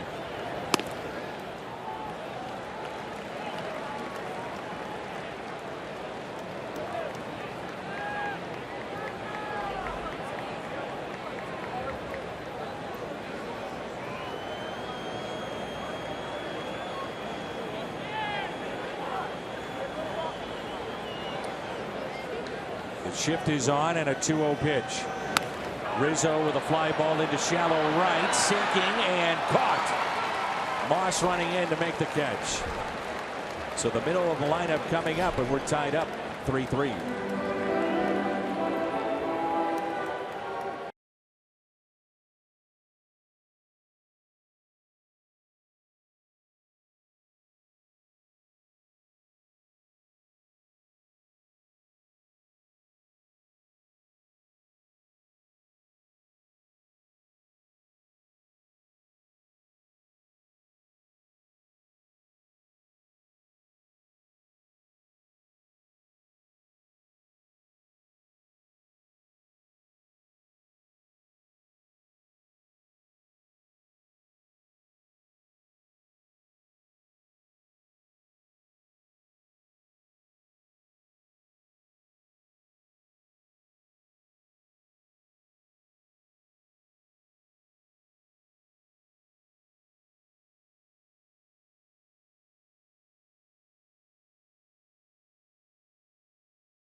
All right, Scotty, thank you. Here is Holiday. So the Cardinals pushed it with Carpenter and came up short.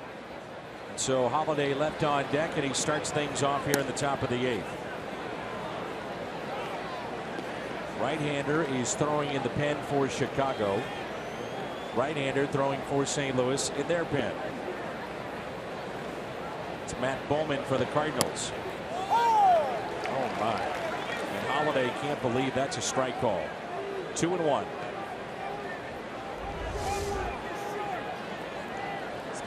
Wow. It's not even close. That pitch is awful. Here's a 2-1. 2-2. Aroldis Chapman has made his presence. Felt down in that Cubs bullpen. He just arrived.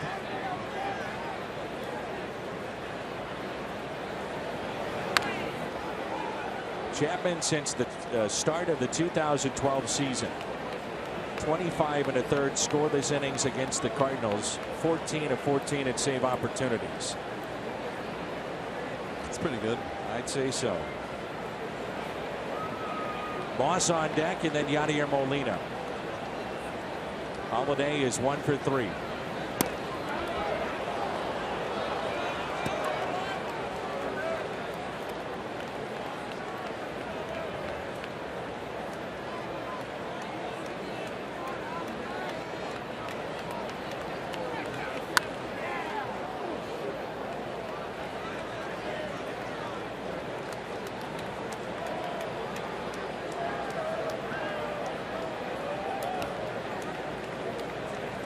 Does he get the breaking ball here on 3-2? From what I just witnessed, he can have anything. He's got a lot of plate to work with. I mean, really, this is what's tough about being a hitter. 3-2 pitch and a leadoff walk. We've seen him double switching at times. Do you go with Hazelbaker and speed in this particular scenario? Potentially. A reminder that we have the Hall of Fame coming up. 16,000, or rather 30,000 fans, 16 and older, get a collectible plaque, and that honors Chris Carpenter, Joe Torre, Terry Moore, Sam Braden. That's coming up on Saturday, August 27th. So our Chevy call to the pen. We'll tell you about the changes when we come back. Justin Grimm, the new thrower for the Cubs.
Justin Grimm in the game. 3-3 our score. Leadoff walk to Holiday, and now Moss, who is homered here tonight.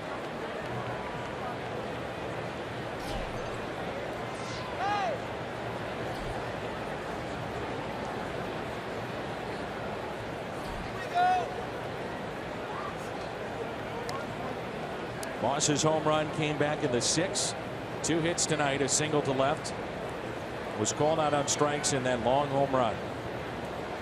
3-3 our score. First pitch to him.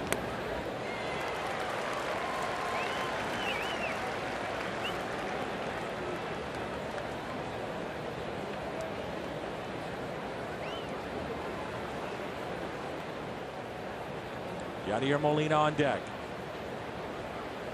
Outfield is deep. 0-2.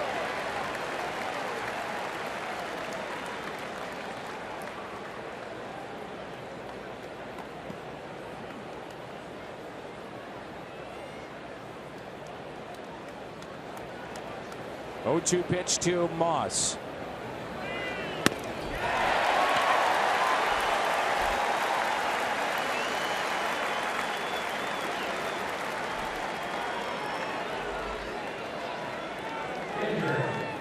Hard to believe a guy just got called up from the minors with the stuff like he just showed right there.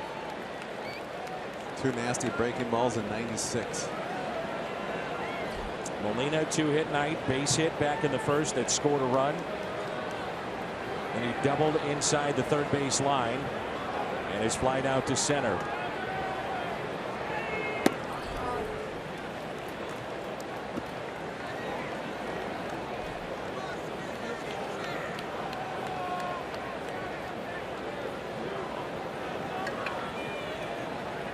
Matt Bowman continues to throw in the pen. 1 ball, 1 strike.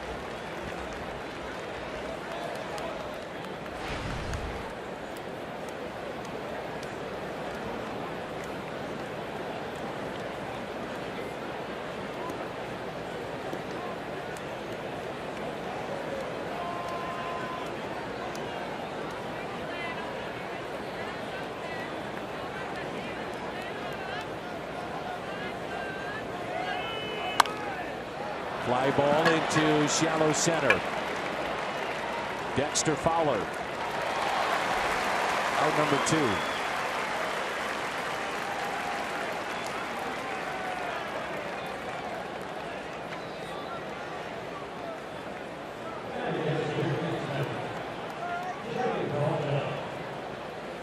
Here is Johnny Peralta.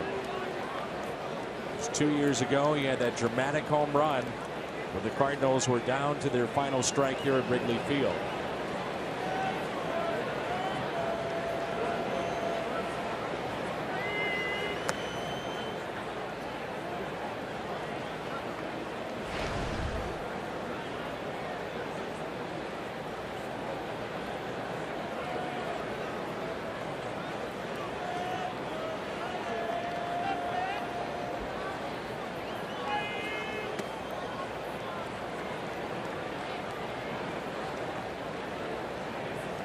Two and 0 the count. When you're watching on deck, seeing a guy throwing like this, you gotta really go up there and be patient. Can't go up there and try to swing at that 96. And you're getting a lot of breaking balls at the bottom of the zone in the dirt. Johnny Peralta laying off right there, trying to buy himself a heater. And still doesn't get it. Good breaking ball from Justin Bird.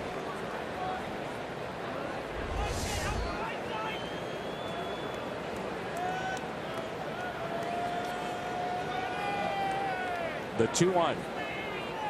Peralta hits it to short. Russell force play at second. Midway through 8, Matt Bowman coming on when we come back.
Ball is brought to you by Bud Light Lime and by Ford, the official cars and trucks of the St. Louis Cardinals. Shore of Lake Michigan, beautiful skyline of Chicago. Bottom of the 8th, we're tied up 3-3. What has been an entertaining ball game here tonight. Plenty of action. Still waiting for a little bit more offense. Matt Bowman into the 8th, and the first pitch to Ben Zobrist is taken for a ball. Cardinals went with Bowman in a close game last time he was out there, and the defense behind him let him down. Here's a 1-0 pitch to Zobrist, who has walked here tonight. 1 ball, 1 strike. This is a guy you have to be on your toes with. He's going to throw the ball over the plate. He's going to get contact, ground balls. He'll be ready to go on the infield. 1-1 pitch. Back to Bowman. Got him to reach. Flips to first, and Carpenter there. And there's 1 down. Help celebrate the 50th anniversary of the historic Beatles concert at Busch Stadium 2. That's Tuesday, August 23rd. Beatles Tribute Night at the ballpark. Purchase a special theme ticket, get an exclusive Beatles at Busch Stadium t-shirt. And our evening with the 06 Cardinals will be the night before on Monday. Edmonds, Eckstein, and Flores. All kinds of things happening at Busch Stadium. Just had soccer, Paul McCartney this weekend. Those tickets for our evening of the 06 team, cardinals.com/events. So Chevy called to the pen, and the 1-0 pitch by Bowman to Addison Russell.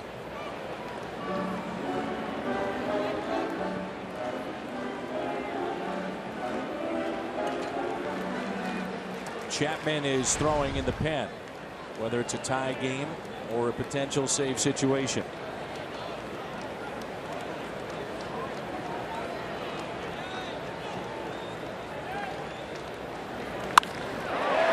To left center.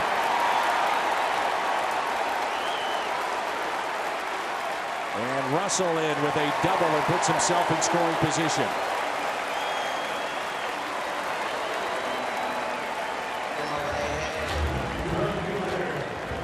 This copyrighted telecast is presented by the authority of the Cardinals. It may not be reproduced or retransmitted in any form. And the accounts and descriptions of this game may not be disseminated without the express written consent of the St. Louis Cardinals.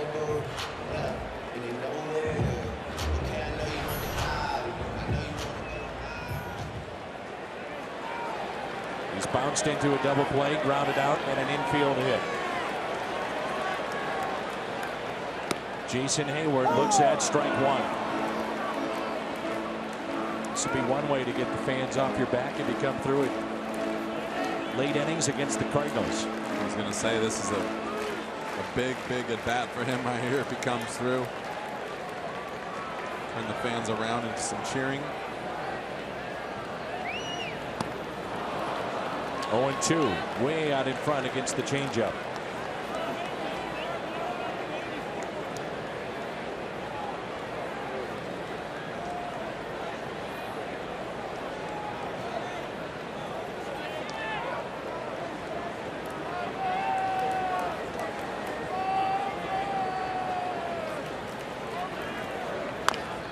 Little tapper back to Bowman.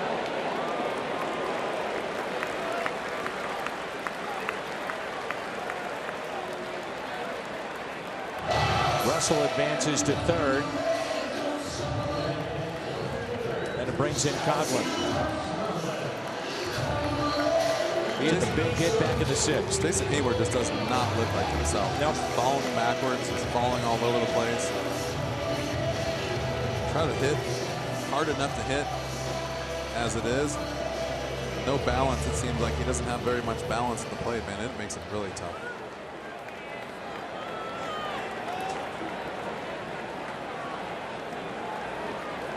Go ahead run at third base. First pitch to Coghlan. Is a strike.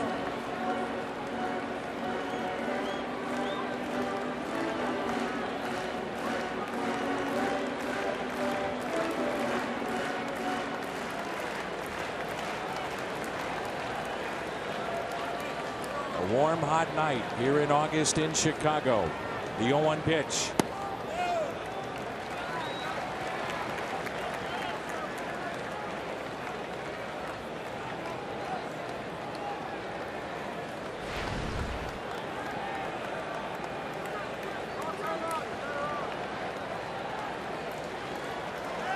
The 1-1. And Ross on deck. 2 balls and 1 strike. Coghlan came up. Bases loaded back in the 6th inning and drove in 2. He is walked and grounded out. Russell with his double now stands at third. The 2-1.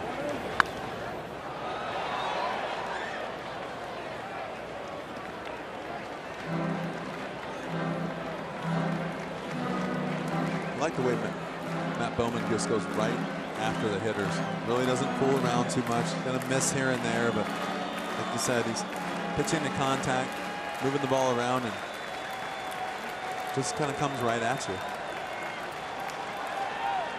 Now time is cold. What does he come with here at 2-2?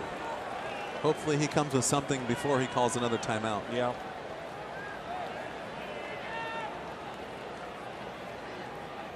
Two.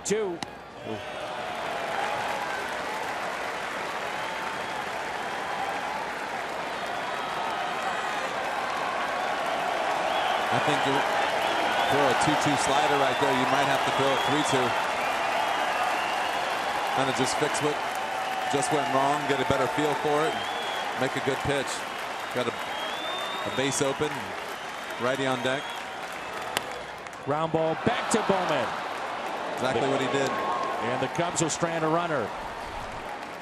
Good work by Bowman. We're tied up. It's 3-3.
Pen, the hardest thrower in the game today, and that is Aroldis Chapman. That's his average velocity, not what he's hit one time. That's his average velocity, 100.2.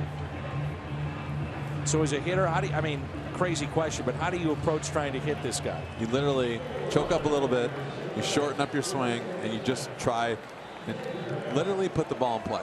You try to hit the barrel, you try to make everything super simple, be quick, and try to swing it, try not to swing at a ball. Take a walk, take a base hit to right. You cannot try to overswing and match power for power. It will not happen. Here's Jed Jerko, who is a terrific fastball hitter.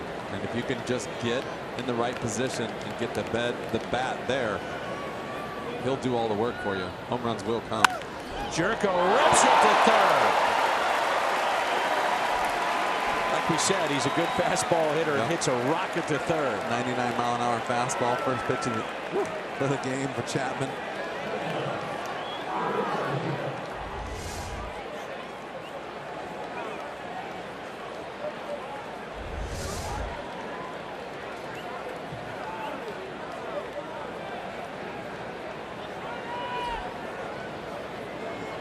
There's Greg Garcia.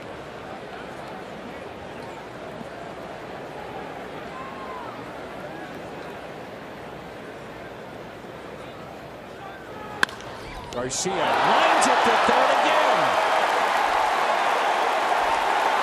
Baez playing in and takes a rocket at third base, and potential extra bases away.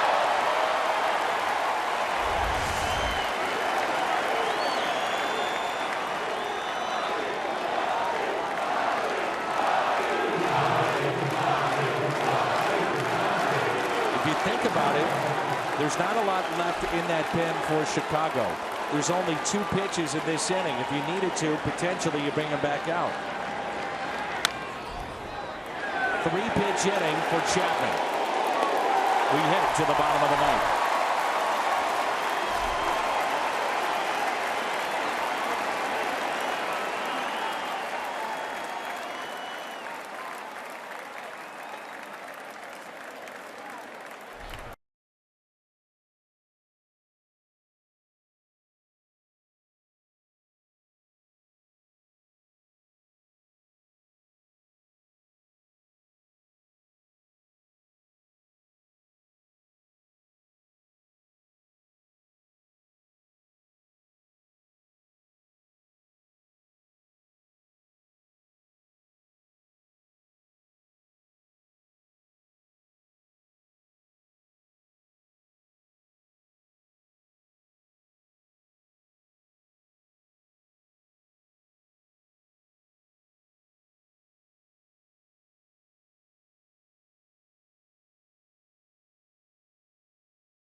This is our Chevy call to the pen, and it's Seung-Hwan Oh. Chapman, 3 pitches, 3 outs. And now it's the closer of the Cardinals, Seung-Hwan Oh, in a 3-3 game. Game in which has seen the Cardinals down 3-2, tied it up with a Grichuk home run. And our What's on Tap takes us to tomorrow. Hopefully the rain stays away. We understand a ton of rain in the forecast. So Budweiser What's on Tap. Great matchup. Wainwright, Arrieta tomorrow on Fox Sports Midwest.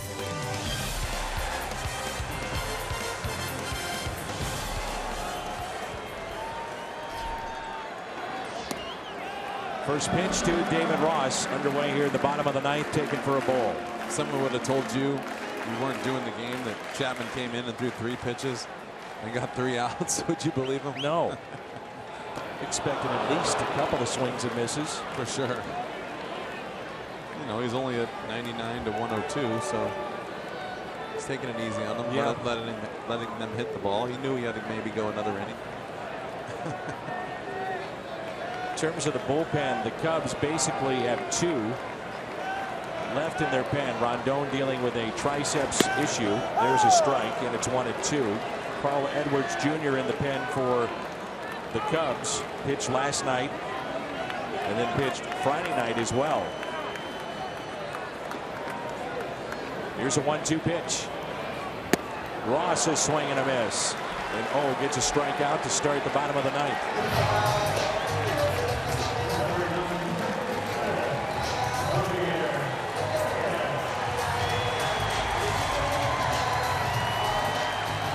Snyder on the black right there. Ross maybe trying to do a little too much.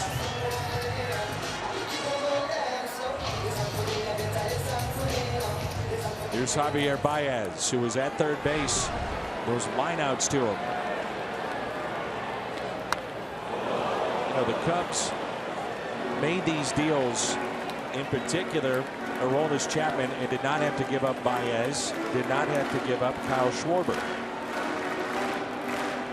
Now, they gave up a lot, don't get me wrong, in terms of those that follow the game, in particular in the minor leagues, but two guys that have been here at the big leagues and shown they can hit, Baez and Schwarber, they did not have to give those two up. It's a pretty good find right there. Get a guy like Chapman into your bullpen, not giving up any major pieces of the puzzle. Currently. 2-1 the count with one out.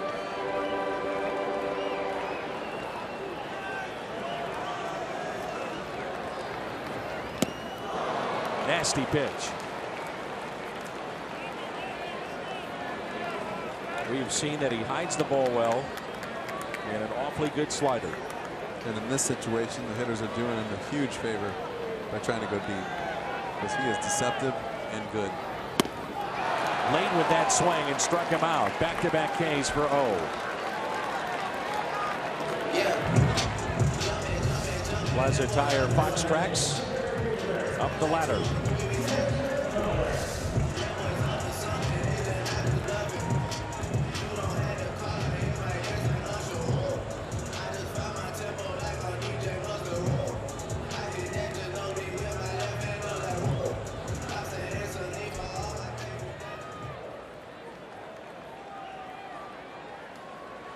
Here is Dexter Fowler.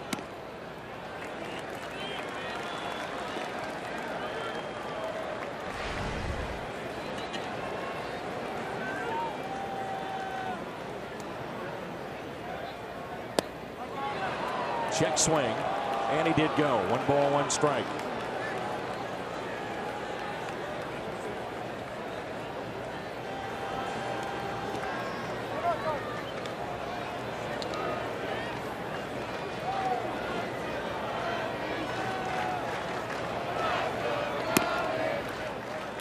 Looking ahead to the 10th, if we get there, the Cardinals will have the top of the lineup. Carpenter, Piscotty, and Holiday.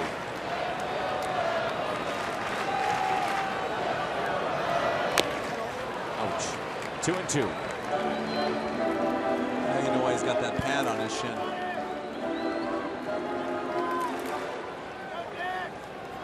You're either one of those guys that hits the ball off your feet or you're not.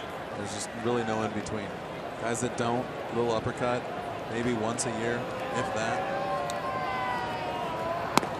Struck him out. He strikes out the side here in the bottom of the ninth. Matt Carpenter leads it off when we come back. The Cardinals leadoff man. Extra inning.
All season long, Jack Link's beef jerky. Feed your wild side.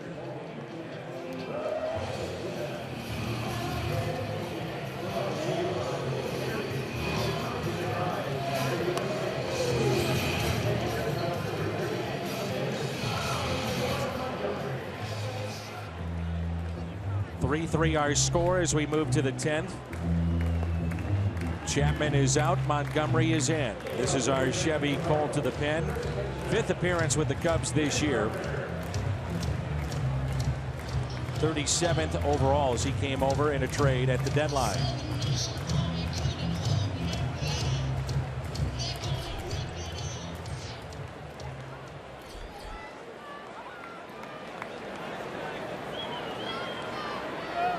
First pitch to Carpenter is taken for a ball.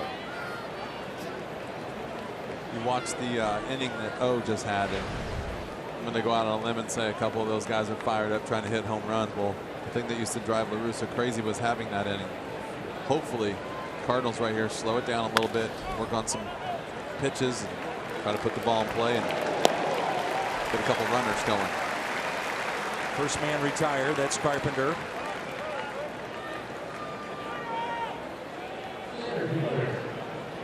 Cardinals on the night have stranded 6. 7 base hits, 3 runs scored. Here's Stephen Piscotty. Key play in this game was his double back in the 7th. And Carpenter trying to score from first. Cardinals pushed it and came up short.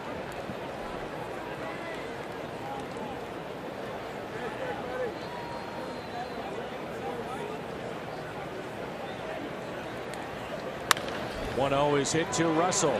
To his left. Slings it over to Rizzo.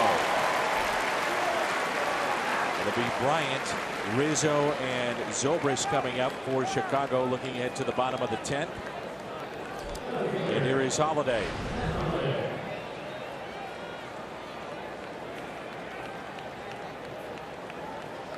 Wind has picked up, and so maybe start thinking about home run number 20 here for Matt Holliday. Chapman 3 pitches. Montgomery pitch number 5. And a breaking ball of beauty at the knees.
Up near his head, and it looks like it hits his thumb or wrist.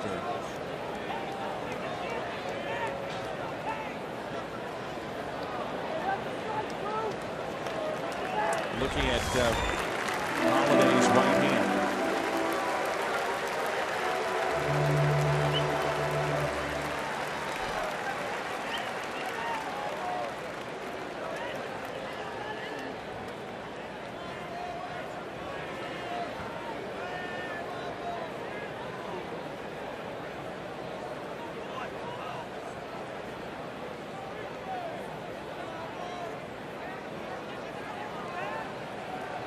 Jeremy Hazelbaker, that's already started to swell up considerably. Wow. So Hazelbaker will be the runner for Holiday. There's Cashner that got him on a pitch 3-4 weeks ago up near the eyes and clipped his nose, and this one up against the face area again. So Montgomery hits a man, and the go-ahead run is on base.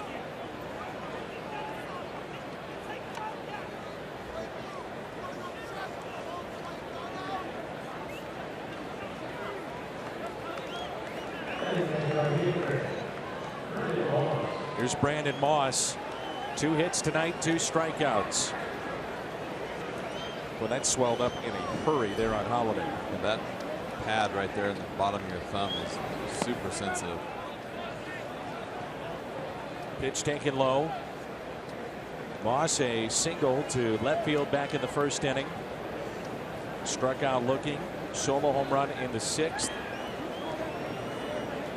And a strikeout in the 8th. See if Hazelbaker can get a jump. Not running. Pitch is a strike to even it up. Jeremy might be the best threat to steal for the Cardinals.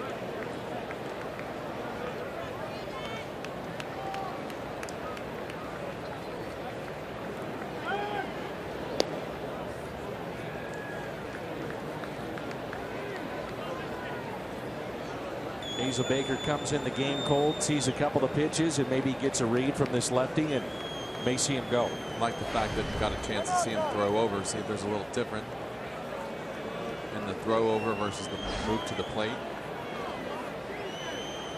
2 outs, maybe take a chance, especially with the lefty. A little bit of a shield for the catcher. All depends on that time to home plate, though.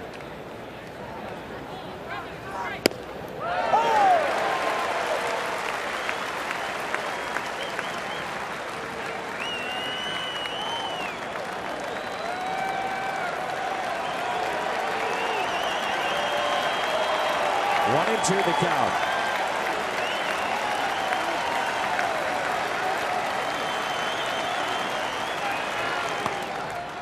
Throw down to first, and Hazelbaker back in easily. Ross picked off Jed Jerko earlier in our game, and that wound up being a key out. And that's Contreras now behind the plate, not Ross. If you think about it, if Jerko wasn't picked off, different score right now. 2-2. Contreras, by the way, has an absolute cannon for an arm.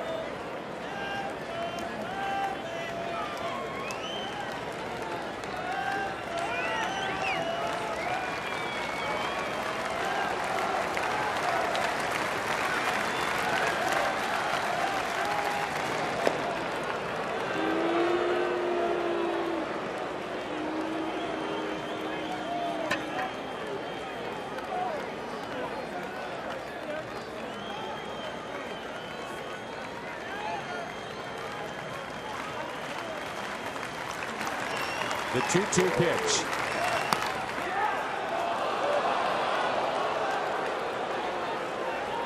Up just a little bit.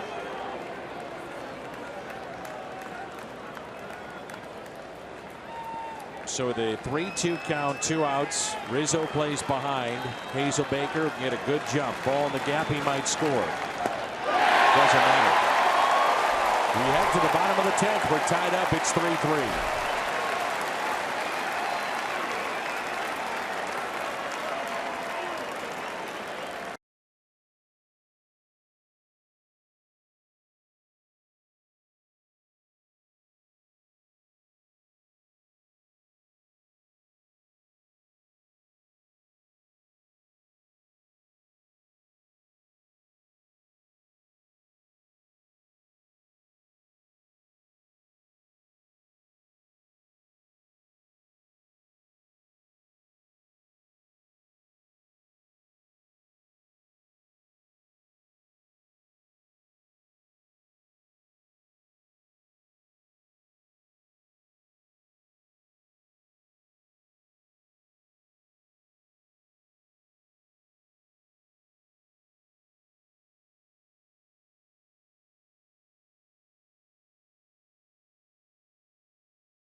of hits in the first off of John Lester. Base hit by Molina that scores Holiday.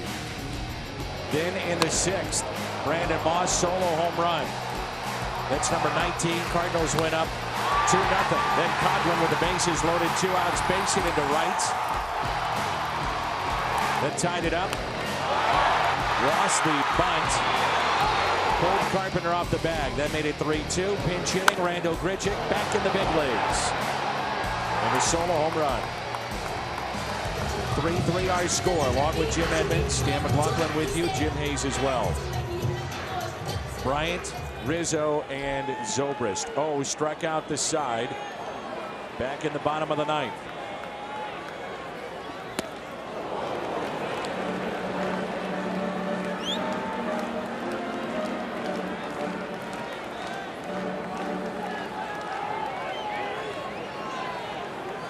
Cubs have struck out 8 times tonight.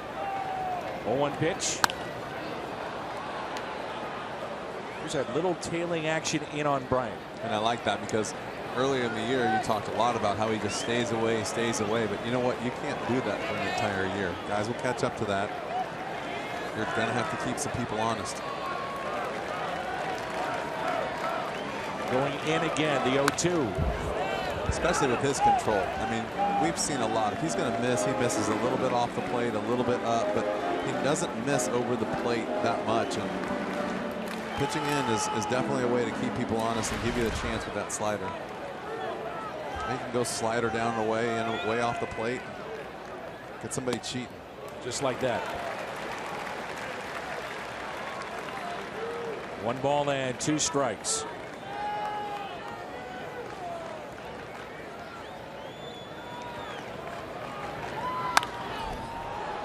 He's the kind of guy, you see that swing. Bryant gets the arms extended. Means trouble. Definitely. That's why I think it's good you tie him up. That slider down.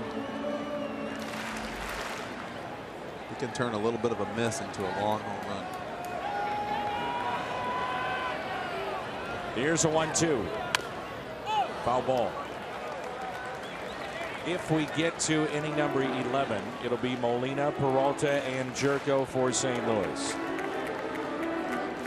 Cardinals, in terms of their bullpen, pretty good shape. So far, so good. Mike's done a good job with keeping the guys out there. The guys actually, Cardinals pitching staff's done a great job tonight of just keeping themselves in the game, keep their pitch counts down, doing what they're supposed to do. A couple miscues, and this might be a different story. We might be home. Segrist scoreless 7th. Bowman in the 8th. Now 0 here in the 10th after a scoreless 9th. Ground ball, broken bat, race to the bag, and save at first. Slight hesitation by Carpenter as to whether or not to flip it to 0, and it may have cost him. I did not think that Chris Bryant could run that well. You got to challenge that, whether Absolutely. you can see it or not. It's not even debatable.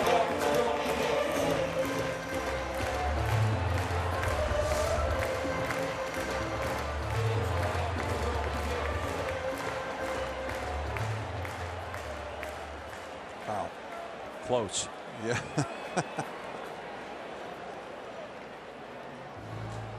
I mean, that is as close as it's going to get.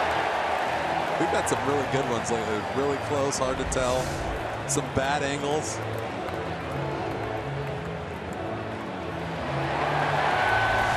Looks like he might be safe. That's a really bad angle again.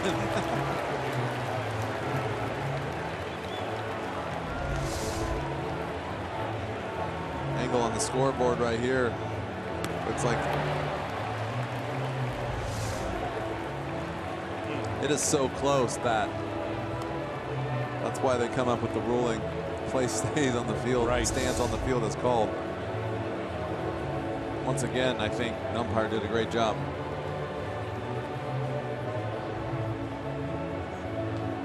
You're right, though. Think about it. That one little click.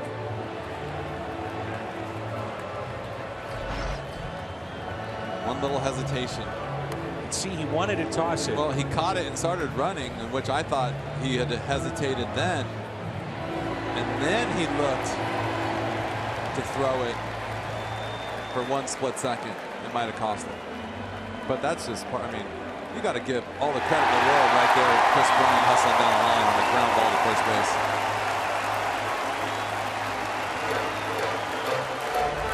Here's what you're talking about, Jimmy. Right there he's good, and then right there he slowed down for a split second. Hard to believe that become the difference between safe and out, but it is. Bottom line, he should be out. I think what happened there is he wanted to toss it, and there's no way O was going to beat him to the bag. And I'm pretty sure that Chris Bryant surprised everyone with his speed right there and hustling out of the box. Could have easily shut it down with a ground ball to first, broken bat, ground ball to first, in a big situation where you're trying to win the game. Makes you think, did O break late to first base? Let's take a look.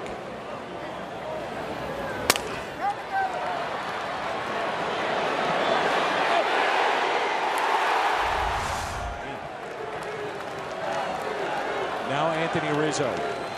Zach Duke is throwing in the Cardinals pen.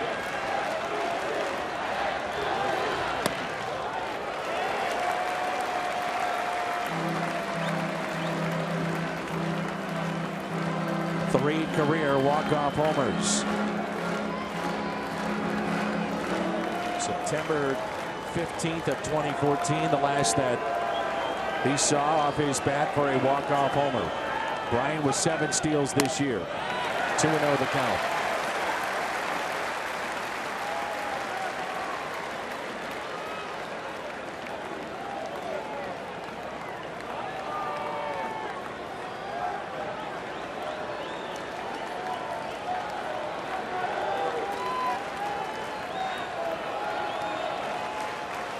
Rizzo with 24 home runs this year. 3-0. Wow. Even O staring back into the umpire. He rarely, if ever, I don't know if I've ever seen him stare back into an umpire. How was that ball the ball right there? Well, you know he's got the green light.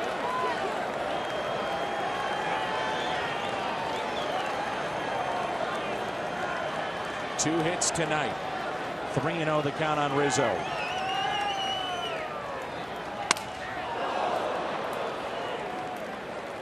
Broke his bat. 3 balls, 1 strike. There's a reason they call him the Stone Buddha. You don't see much reaction out of him ever, good or bad.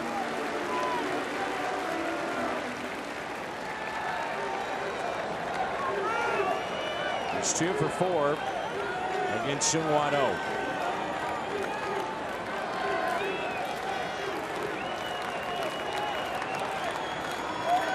That strike zone that was very, very wide open for a while has definitely shrank. Popped out left side. Playable for Johnny Peralta. So O gets a big out. A report from the Cardinals about Matt Holliday. He's being x-rayed right now. They will update us after the game. That's all we know.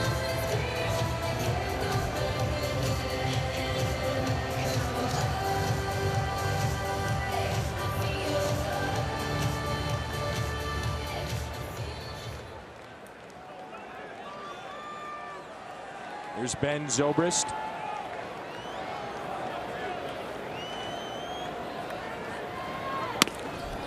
Pitch taken high. 27 pitches for Seung-Hwan Oh.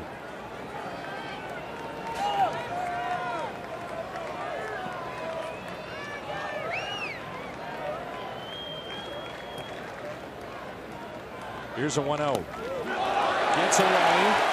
No throw by Molina. Bryant advancing to second base.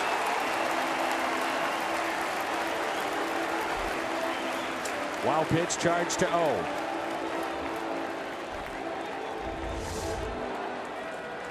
So we saw the Cubs the first inning of extra innings go for broke with the home run swings. Got nothing. So the Cardinals did a good job putting the ball in play, but got nothing. You can see how quickly a rally can be started in extra innings by a ground ball and a hustle and then a wild pitch. Pitch around Zobrist here. We'll see. Check swing did not go. It's 3-0. You got Addison Russell on deck. You could set up the potential of a double play or a force at third as well.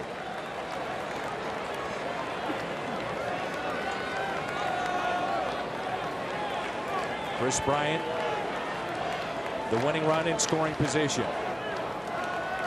3-0. Walked him.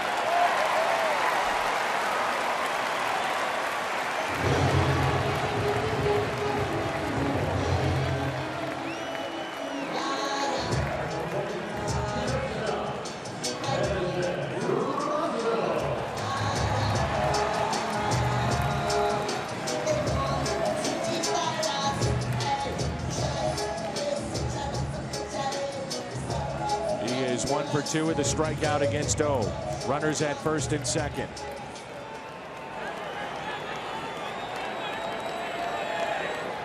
.30 pitches for Seung-Hwan Oh.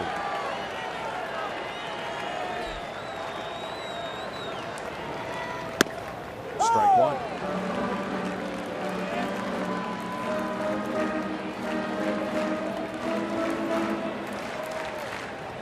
Russell with a walk and a double here tonight. It's popped out and grounded out.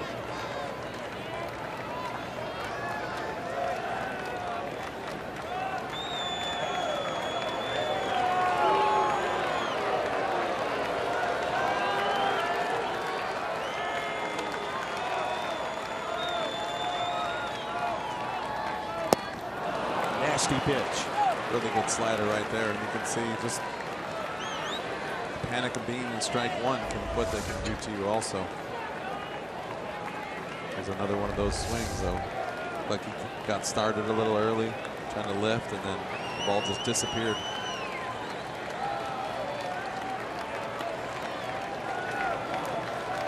The 0-2 struck him out.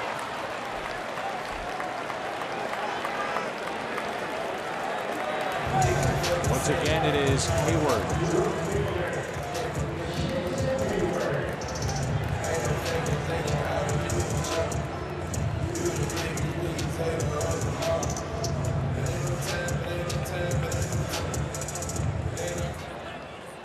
Runners at first and second.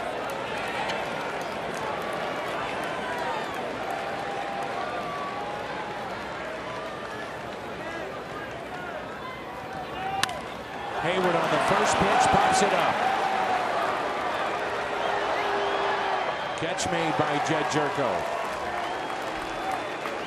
Seung-Hwan Oh, 2 scoreless innings.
jerky all season long. Jack Link's beef jerky. Feed your wild side.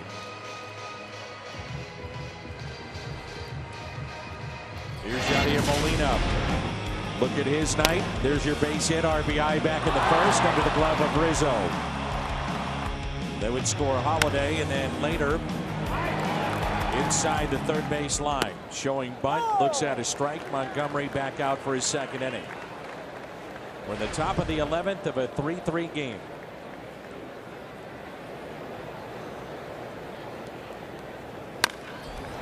Hit up the middle. Tough play here. And it finds a hole. Base hit Yadier Molina in a 3-hit night. Finds a way. Good start to the inning right there. Just a simple base hit. Simple base hit, maybe a bunt, maybe another base hit, maybe another wild pitch, jam shot into right. I'll take anything right now. 0 for 4, grounded into a fielder's choice back in the 8th. Twice he has grounded out to short. Lined out, flied out.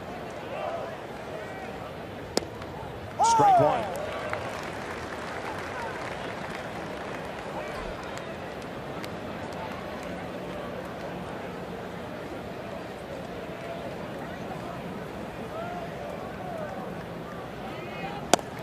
Strike two.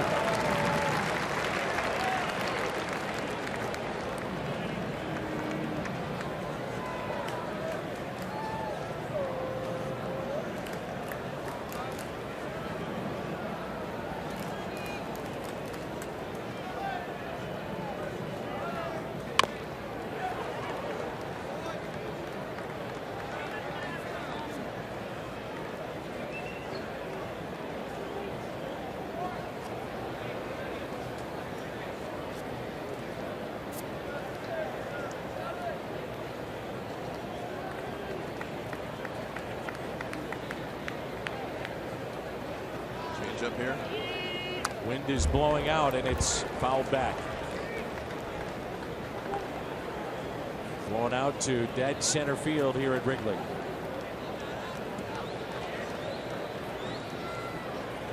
Wish we were broadcasting from up there right now. You a little warm, Jimmy? A little wind in the face. Here's an 0-2 pitch to Peralta. Good battle here.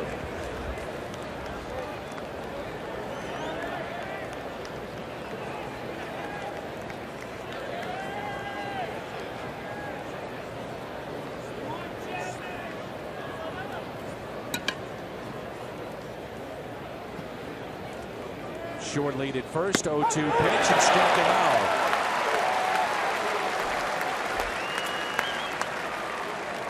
So Montgomery strikes out Johnny Peralta, and it brings in Jed Jerko.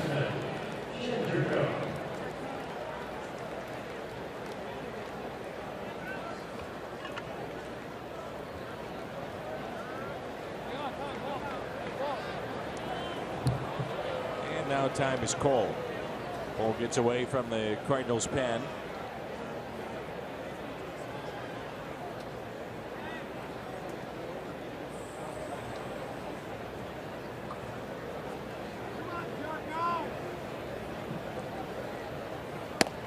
Fastball and a strike. I saw Aroldis Chapman come in. First man he saw was Jed Jerko. Back in the 9th inning, saw a fastball and ripped it to third. Next man up, Garcia, ripped it to third. Next man up, first pitch, Tommy Pham grounded out. Breaking ball into dirt. Not that you're thinking right now, if you're Mike Matheny, certainly about tomorrow or the next day. It's in the back of your mind, but Seung-Hwan Oh, 2 long innings. Chapman, 3 pitches. Sets them up for their closer the rest of this series. You're always thinking about that. It seems to happen all the time, especially tie games, getting some work, longer innings. Always, as a player, you're aware of it, and a manager, I'm sure. Always the night before a day game. Always happens, and you're just like, why does it always happen that way? Also, you're thinking about Holiday and wondering about the thumb or the hand. He was hit by a pitch if you just joined us. Jerko chops it foul.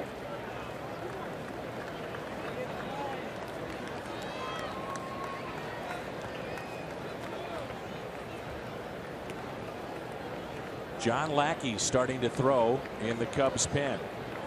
Second time in the past 2 weeks he has done that. The other time was against Seattle, but did not come in to pitch. It's taken high. Zach Duke getting loose in the Cardinals pen.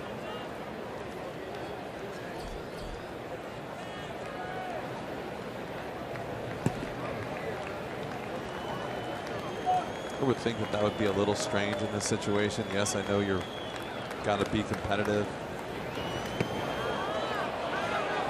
and you don't want to lose a game, but throw one of your starters out there and maybe like a day or two early, 11th inning when you've got a 12-game lead. But you got to play the game and play the game right. So I think when you're stuck, you're stuck.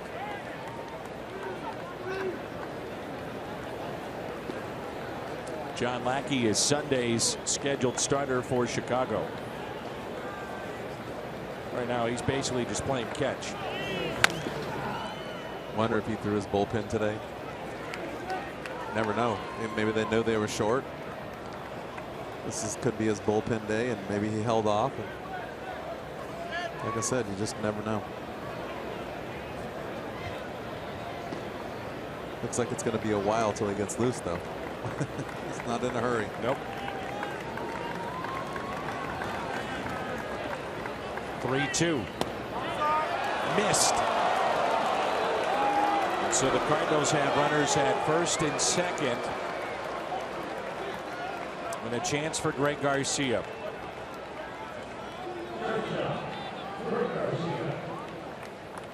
Good at bat there by Jedd Gyorko, on base for the third time in this game. A single and 2 walks. Garcia is 0 for 4. And now Mike Leake with Molina in scoring position will be your pinch runner. I can tell you one thing. It's definitely going to get interesting if this game goes a couple more innings. Start running maybe out of even another inning. Position players, pitchers, those kind of things. So you have a pitcher running for Yadier Molina, a starter getting loose in the bullpen for the Chicago Cubs. And you're running out of room on your scorecard. I am. You quit in the 5th? What'd you do tonight? Quit in the 10th. I quit out of good luck and it didn't work. Garcia looks at a ball.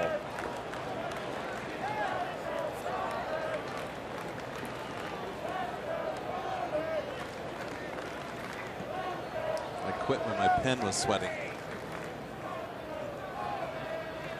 You know, we are expecting a ton of rain tomorrow. There was already talk when we got to the ballpark today about the fact that maybe tomorrow would be rained out. Rain is on its way here to Wrigley Field, but not for a while. 2 balls, no strikes. Sometimes you'll hear managers say that that does go into the thinking of what they're doing for the next day if they realize it's a 100% chance of rain, which is what we do have. But here in Chicago, you never know. I was going to say, in the Midwest, do you ever know? Right. That's Chris Bosio, the pitching coach of the Cubs. 2 balls, no strikes on Garcia. And Colton Wong is at the on-deck circle. If they use Wong, Cardinals then would be out of position players. Rosario has to come in for Molina.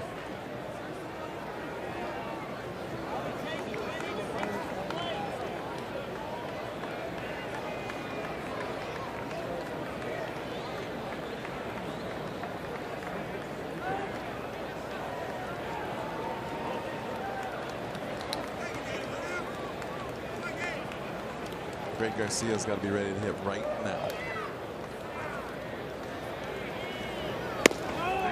Throw down to second. It's off oblique, but does not go into the outfield. That's all you need if you're the Cardinals. You've already lost Holiday. He just took a one-hop fastball off the underneath of his rib cage on his throwing side. When you think about it, it's not a bad idea It's a gutsy play, but you have a pitcher coming in this game.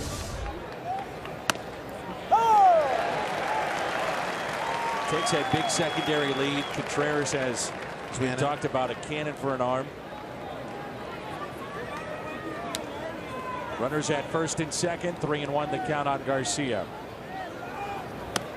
3-2.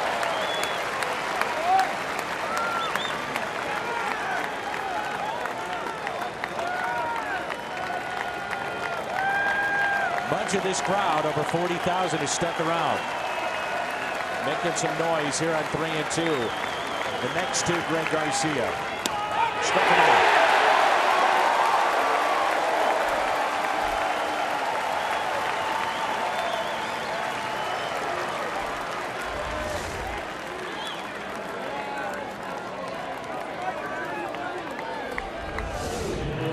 Just caught the bottom of the zone. Tough pitch to take, but tough pitch in general. That ball's borderline ball. But I think that 3-1 slider kind of got in his head a little bit. It was in New York, one of the biggest hits of the season for the Cardinals, Colton Wong, and that ball gets away. Runners advance to second and third. For Wong, it was a double at Citi Field against Jerry's Familia. Outstanding closer of the Mets.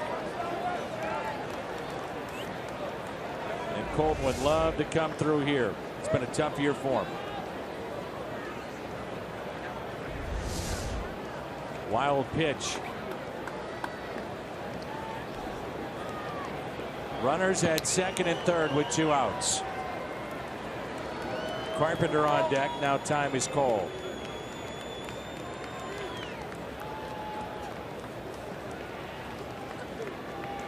Mike Leake. That's right, Leake representing the go-ahead run. 2-0. John Lackey right now just standing on the mound. Essentially, I've been watching him just playing catch. Hasn't really geared it up. A little bit of the body language might tell you that he might not want to pitch in this game. Hoping not to have to pitch in this game. Pitch number 37 for Montgomery. Inside. 3-0. You got to wonder if this lefty is running on fumes. Starting to get a little wild.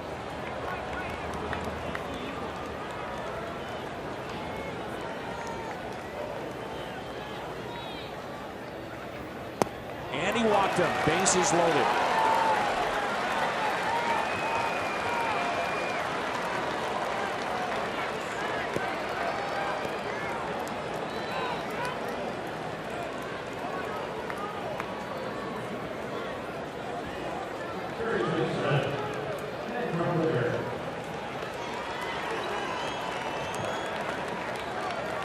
Matt Carpenter with the bases loaded. 2 outs here in the top of the 11th. And a 3-3 score.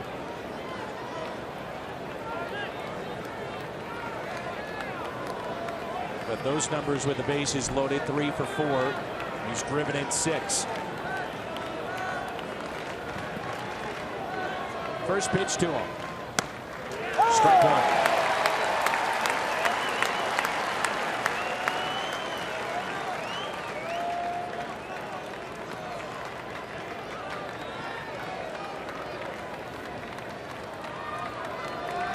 He is 17 for 28 in his career with the bases loaded. Just waiting for that one grand slam. The 0-1 pitch.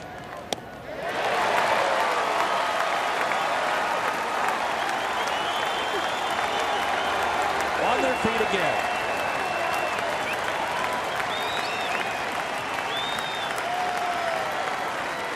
See him just flip at one and hit it over the third baseman's head. Looked like he's been uncomfortable all night.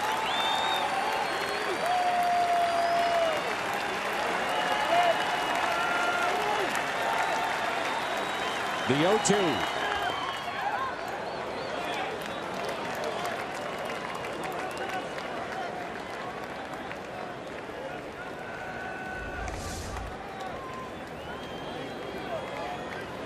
At this point, you take a wild pitch, pass ball, walk, hit by pitch, base hit.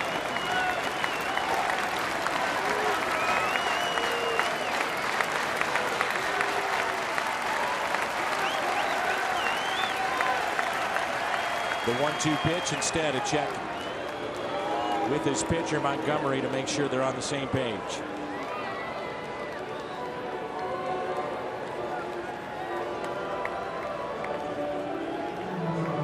Carpenter did have a base hit back in the 7th.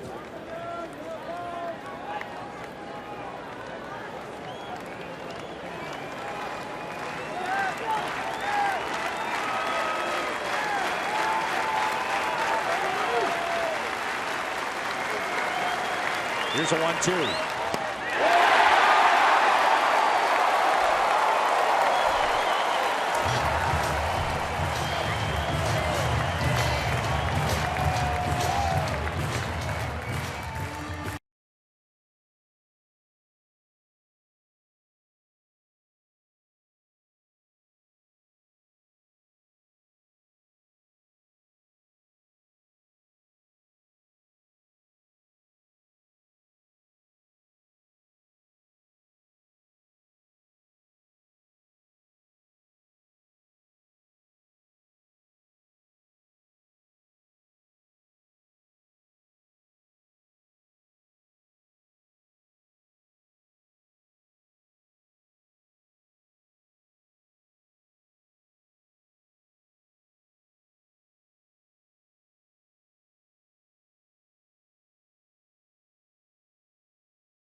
Contreras, the pitcher spot. That'll be Soler, who's at the on-deck circle. And then Baez. New pitcher is Zach Duke. First pitch is taken for a strike.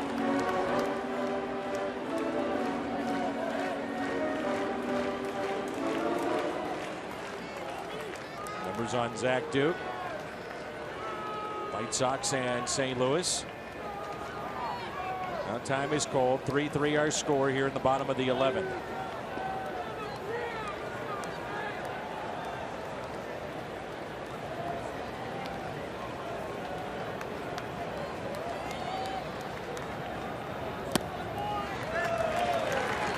One ball, one strike. Contreras has some power. 6 home runs, 20 RBIs in limited time. First hit in the big leagues on the first pitch he saw was a home run. Base hit in the right center. And the winning run is aboard.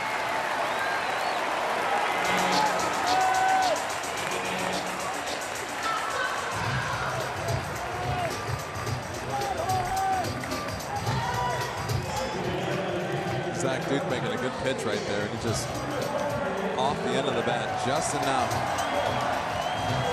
one out into the outfield for a base hit.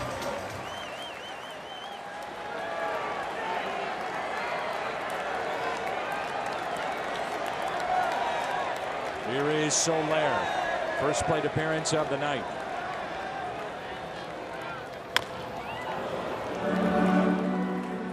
Went 2 for 4 on Tuesday. 6 for his last 16. A double, 2 home runs in 4 games since returning from the DL. First plate appearance off the DL was a 3-run homer on Friday.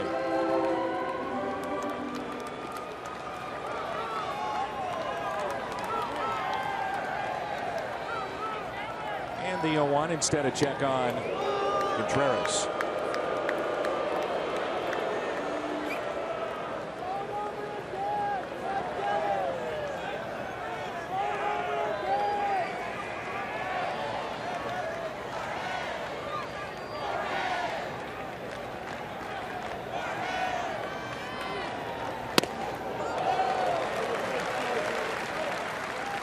New catcher for the Cardinals, Rosario, takes over behind home plate. You can see Rosario, he's doing the best he can do to make sure that Zach Duke keeps the ball down. Here's a 1-1.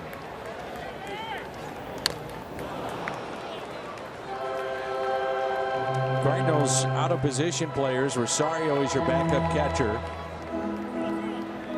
Greg Garcia would be your emergency backup if need be. Cardinals have used Mike Leake as a pinch runner. John Lackey now starts to throw more aggressively in the Cubs bullpen. The outfield features Hazelbaker. Moss now shifts to left field. Piscotty is in right. Peralta at third, Garcia at short, Jerko at second. Matt Carpenter still at first. The 2-2.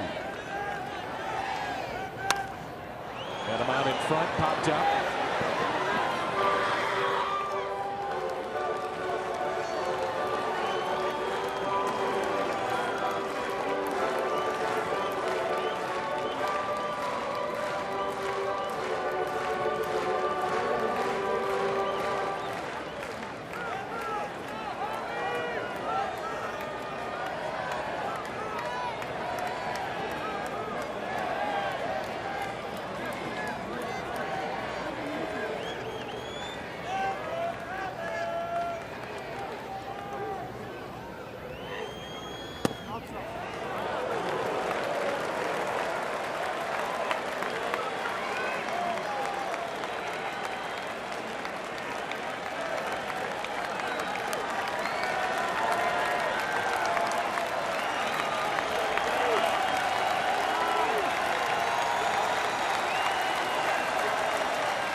Think about the potential of starting the runner here. Soler does strike out, though, an awful lot. I think this would be a good example of when you do not run a guy in the 3-2 situation with nobody out. But then usually when we're sitting up here guessing, we're usually wrong. But I don't think in this situation with Soler hitting is the right time to run. 3-2, not running, and the pitch is pulled foul. A couple more foul balls, though. I see that change.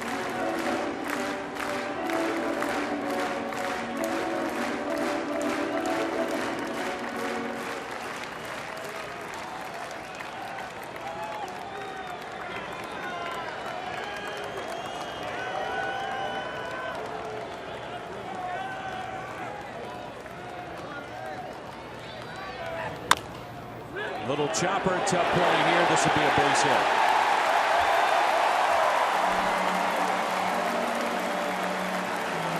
Runners at first and second, and nobody out for the Cubs.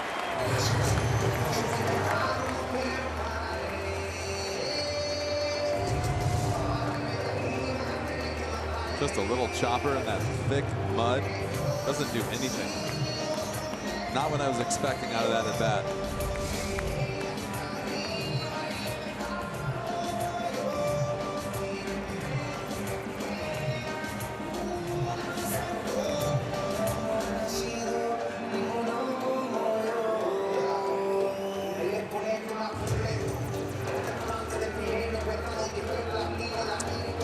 Jonathan Broxton now throwing in a hurry in the Cardinals pen.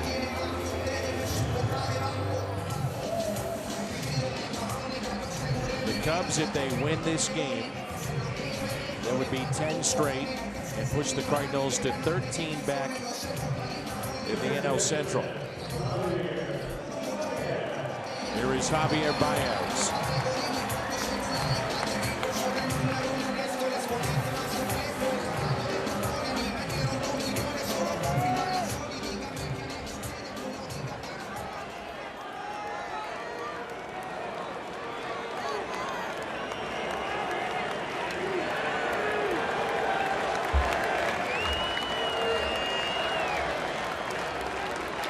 Corners are in just in case for the bunt.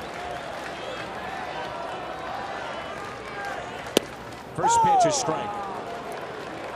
Jimmy, do you think now that if you're Mike Matheny, your outfield, would you encourage him to play a little bit more in? That's the winning run at second base. I think with the wind blowing, I think it's a little scary, but yeah, you got to kind of creep a little bit. I mean, Contreras can run a little bit for a catcher. The grass is thicker than a lot of places. And you can see that the right and left fielder are playing pretty deep. 1 ball, 1 strike. I think maybe with 1 out for sure they're going to move in.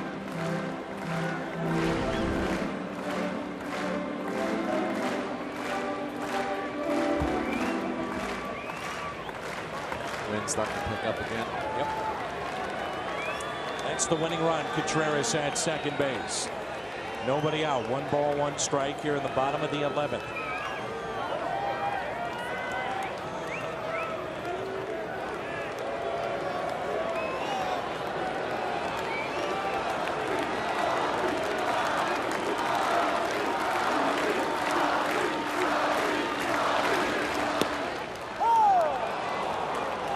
Showing bunt, takes a strike.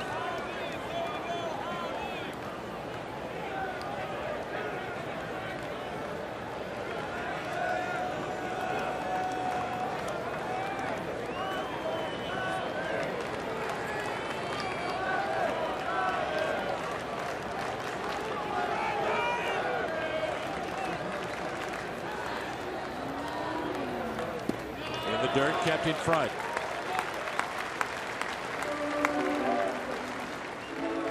Watching the third base coach, Danny, and right before the pitch, he was literally 20 feet, 10, 15 feet closer to the plate than he is right now. Wondering why Baez keeps looking over his shoulder. I mean, I've never seen that right there. He's a little bit worried about getting hit in the back of the line drive. Getting a good view for his runner at second. The 2-2. Off the end of the bat. Long way to go. And the catch made by Moss. Big out for Duke. Good job by Brandon Moss right there. Ran a great route to the ball. Got a good jump. He's doing a nice job in the outfield. Playing right and left. Making the plays that he's supposed to make. Giving him a chance to get more at-bats. You saw what one of those at-bats can do for you. Long home run earlier in the game. Now Dexter Fowler, 3-3. Runners at first and second, 1 down. Ball 1.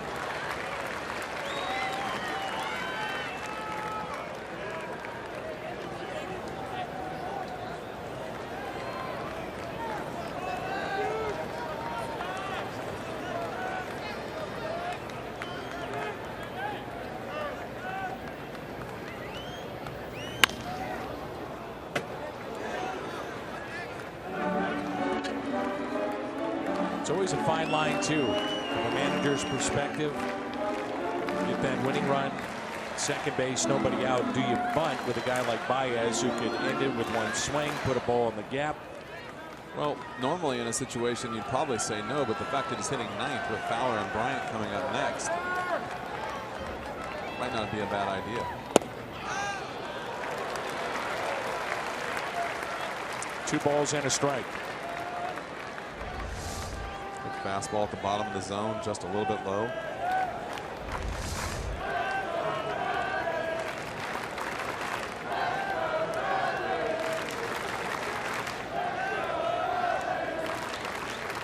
The 2-1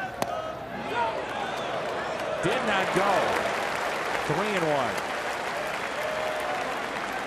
The first base umpire, Chris Conroy, is hearing it from the Cardinals bench. And Fowler now a chance to be selective.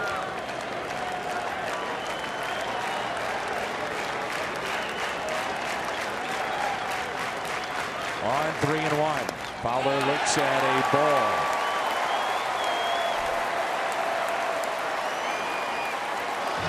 Bases loaded.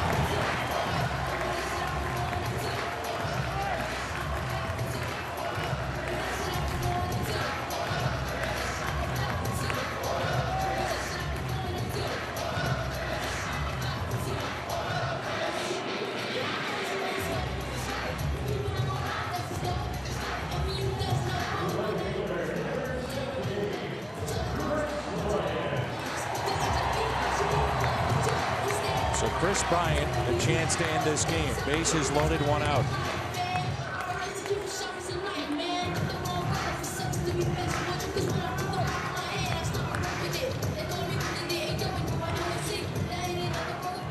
Now the outfield is brought in. Bryant has struck out 117 times this year. That is a number that I would have not thought of with his swing and his easy approach. First pitch, a strike. Anthony Rizzo on deck. Will we get to him? It's 2 for 5 tonight. Here's the 0-1. 0-2. John Lackey still throwing in the Cubs pen. Broxton is loose and ready if the Cardinals want to go to him. 0-2 to count. Situation you're questioning whether or not you can get him to chase. Definitely got a couple pitches to play with. See what they come up with here. Pressure of the hitter right now is just as much as the pressure on the pitcher. Trying everything he can to just put the ball in play and drive in this run. Here's an 0-2 to Bryant. Got him, struck him out on 3 pitches. And he's 1 out away from getting out of this jam.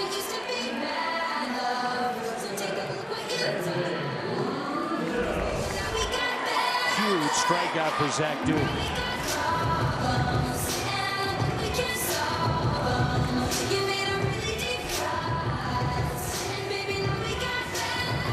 One for 9 against Duke in his career. 2 outs, bases loaded here in the bottom of the 11th. Anthony Rizzo at the plate.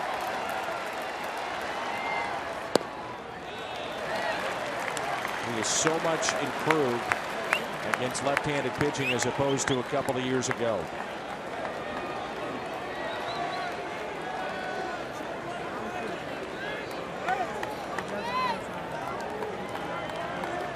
Outfield back now, regular depth.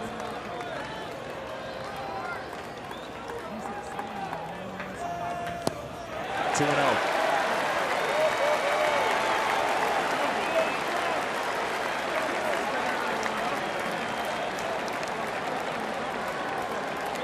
And now Rizzo could be selected. See Rizzo going with the new look helmet right there with no C on the front.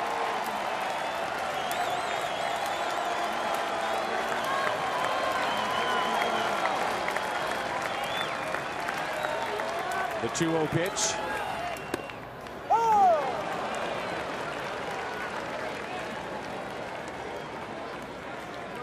Looking ahead to the 12th if we get there. Piscotty, Hazelbaker, and Moss due up for the Cardinals.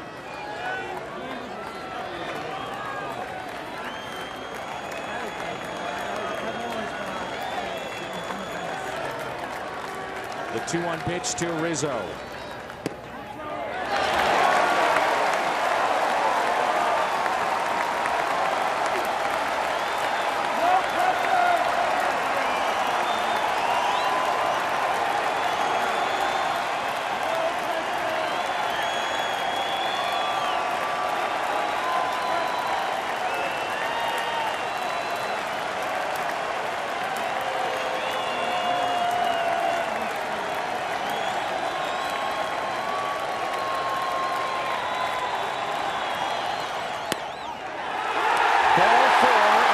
Can't believe it. The Cubs win with a walk-off with the bases loaded in the bottom of the 11th. Well, the strike zone disappeared definitely at the end of this game. That was the cause of a walk-off walk, but see that pitch right there? It's a strike. More strike than ball. Saw a big strike zone early in the game, small strike zone late in the game, and not going to be the end-all result of that loss, but there's been a lot of baseball in between. A little sloppy, some good pitching, some bad pitching. Long game for the Cardinals. The strike zone that was everywhere tonight comes back to cost the Cardinals and Duke. Cubs take game 1.